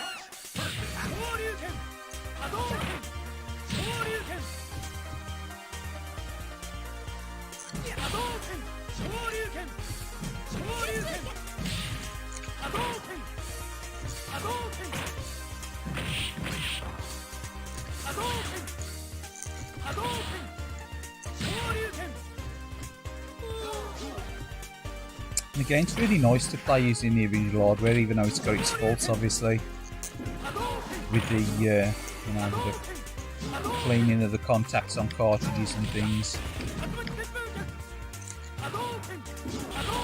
It's still nice using the original controller, the old wired controllers and stuff. Which is the modern controllers are nice, obviously they're catered more for the more modern titles, aren't they?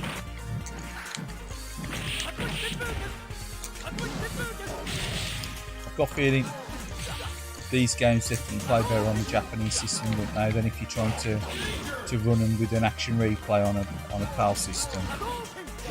They do tend to suffer more slowdowns and stuff, don't they?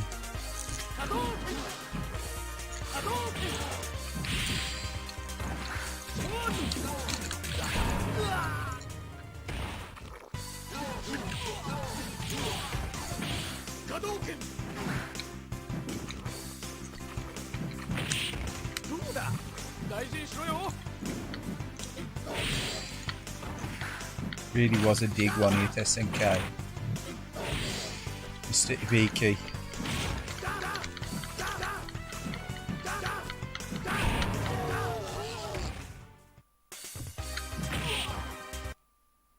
Do you know the Japanese and PAL version of King of Fighters 95 both use the same ROM card? To be fair, it wouldn't surprise me, but he's probably ain't got a regional lockout on the cartridge, has he? But yeah, that's useful to know, that is. I did own the PAL version of King of Fighters 95 as well, during the time when I started to play PAL Saturn games, because obviously once I got rid of my Japanese Saturn years ago, I had a sort of push to try and get another Saturn, but I got a PAL Saturn in about 2006, around about the time of the Wii, 2008 maybe. 5, 4, 3, 2, 0. Game over. And I switched it to 60 Hz, but obviously over here you could only get PAL games really in the shops, couldn't you? Like stuff like Game Station. So some of them work well with Switch 16, others don't. Like Sega Rally, Tomb Raider, Guardian Heroes wouldn't work, would they, with the 60Hz Switch because they're optimised for 50. So I kept that for years, and then when I managed to get hold of a Japanese Saturn, I sold the PAL Saturn. So I just wanted to collect the Japanese systems at one point. You know, retro anyway.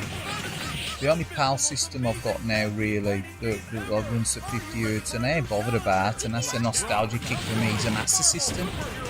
I have got it switched so I can run it at 50 and 60, but I generally tend to play the games at 50 because that's what I remember them running at. You know, that's my nostalgia for Master System is 50Hz. The more nostalgia for the Mega Drive is more for 60 because that's when I sort of got into playing the Mega Drive. It was with the RGB, SCART, Mega Drive. But the Master System is definitely 50Hz for me. And like my nostalgia for the Saturn's Japanese Saturn for me, because that's the first one that I played.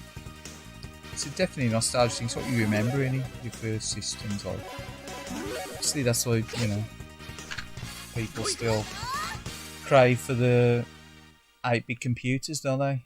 The likes of the 64 and whatever, you know. Ready, fight!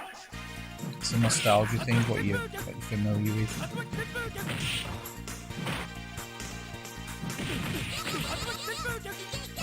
I mean, this is pretty close to the coin op in it, the SAT version. Again, still ain't the same. It ain't arcade perfect, is it? The colours ain't quite there, aren't they?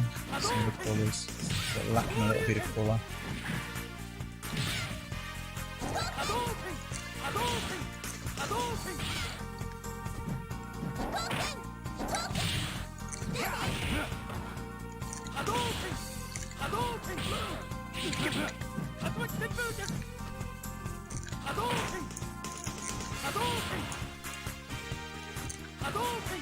They had slightly different resolutions, I think they're the coin ops, but nigh on arcade perfect, really being like pernickety really, and it's very nitpicky to knock this for not being like a really good coin op conversion.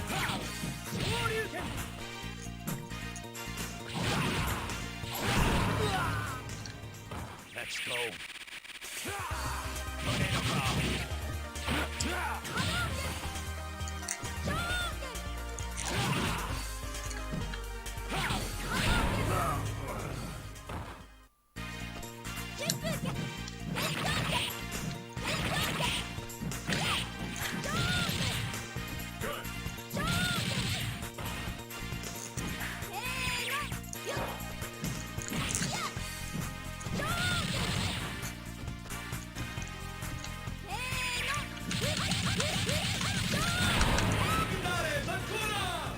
Zazuka!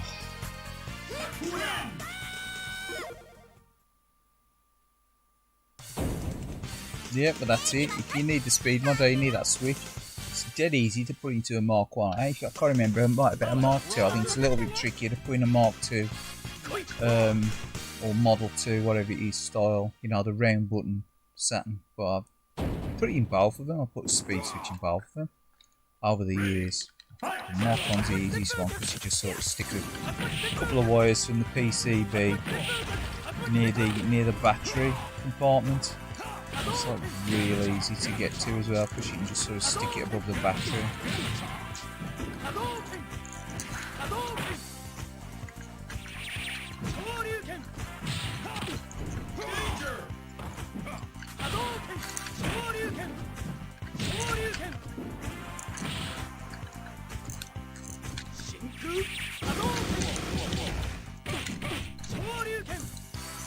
I always find it weird in this game that I know he gets fireball move, but that like it's almost like Cyclops laser attacking Ryu. Here he is, Captain America.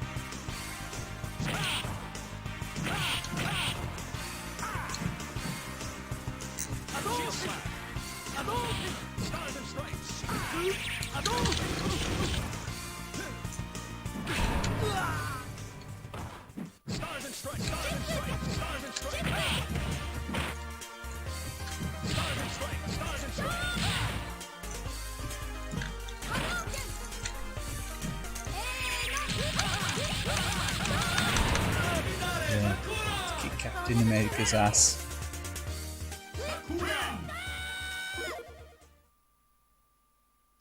Obviously, they were optimized, weren't they? They were optimized for the 60Hz system, and it's like this game in particular, along with X-Men, obviously using the Format Cart and Vampire Savior. You know, Capcom's sort of pushing the system really well. It was towards more towards the end of its life cycle, wasn't it?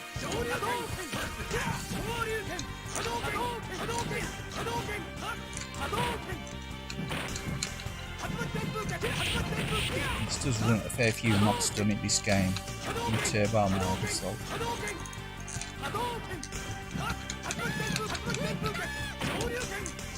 you should be swapping out the characters motion now, rather than running them down.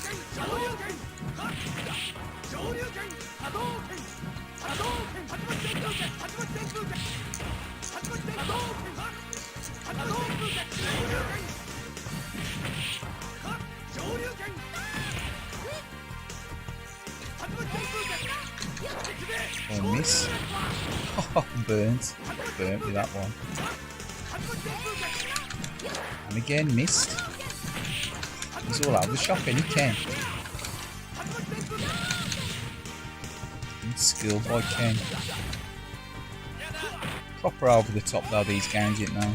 Like SNK was definitely more sort of refined. These games are definitely more like comic book fantastical, are they?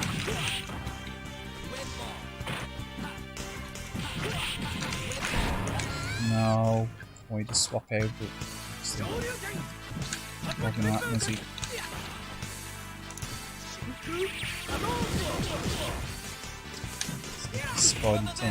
Spidey sense tingle, and yet and clear off Ken.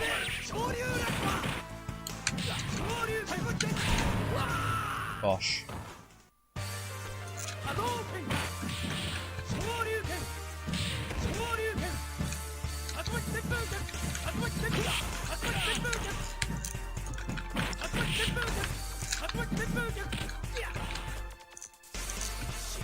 Get him.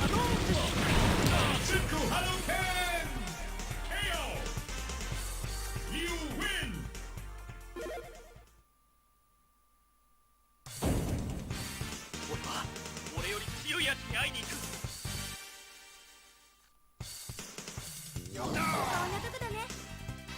Yeah, it's great, yeah.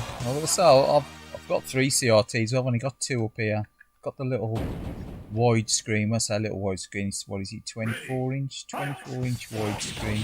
And I've got the 25 inch 4x3.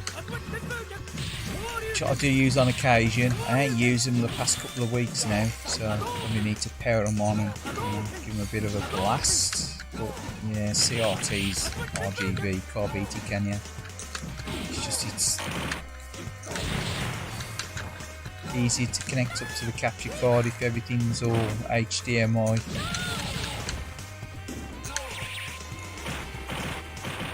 Well, CRT, these on a CRT. It's like these, I could probably put the scanline generator on to give it the scanline effects on this. And it would look a lot more like authentic, but again, YouTube hates scanlines, doesn't it? YouTube hates scanlines.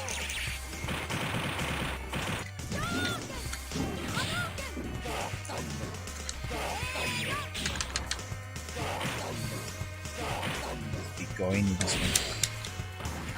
I'm gonna have to swap out characters.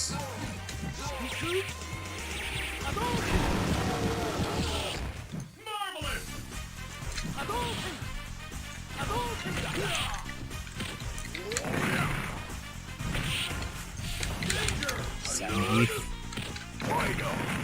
Bearded Wonder.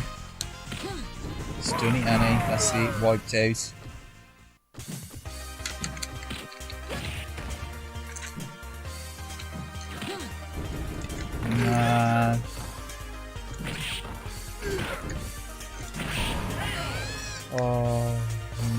wiped out.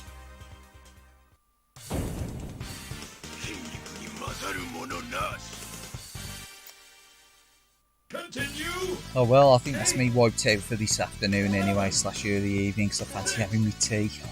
I think I've got Chinese for my tea, so I'm going to crack on and enjoy that. So again, cheers to anyone on the chat, thanks for the viewing, and cheers for the comments. Cheers to SNK, 8-Bit Boy, Subliminal VCR, Jay, Predator Gaming HD, 8-Bit Boy UK, anyone else that's popped in between.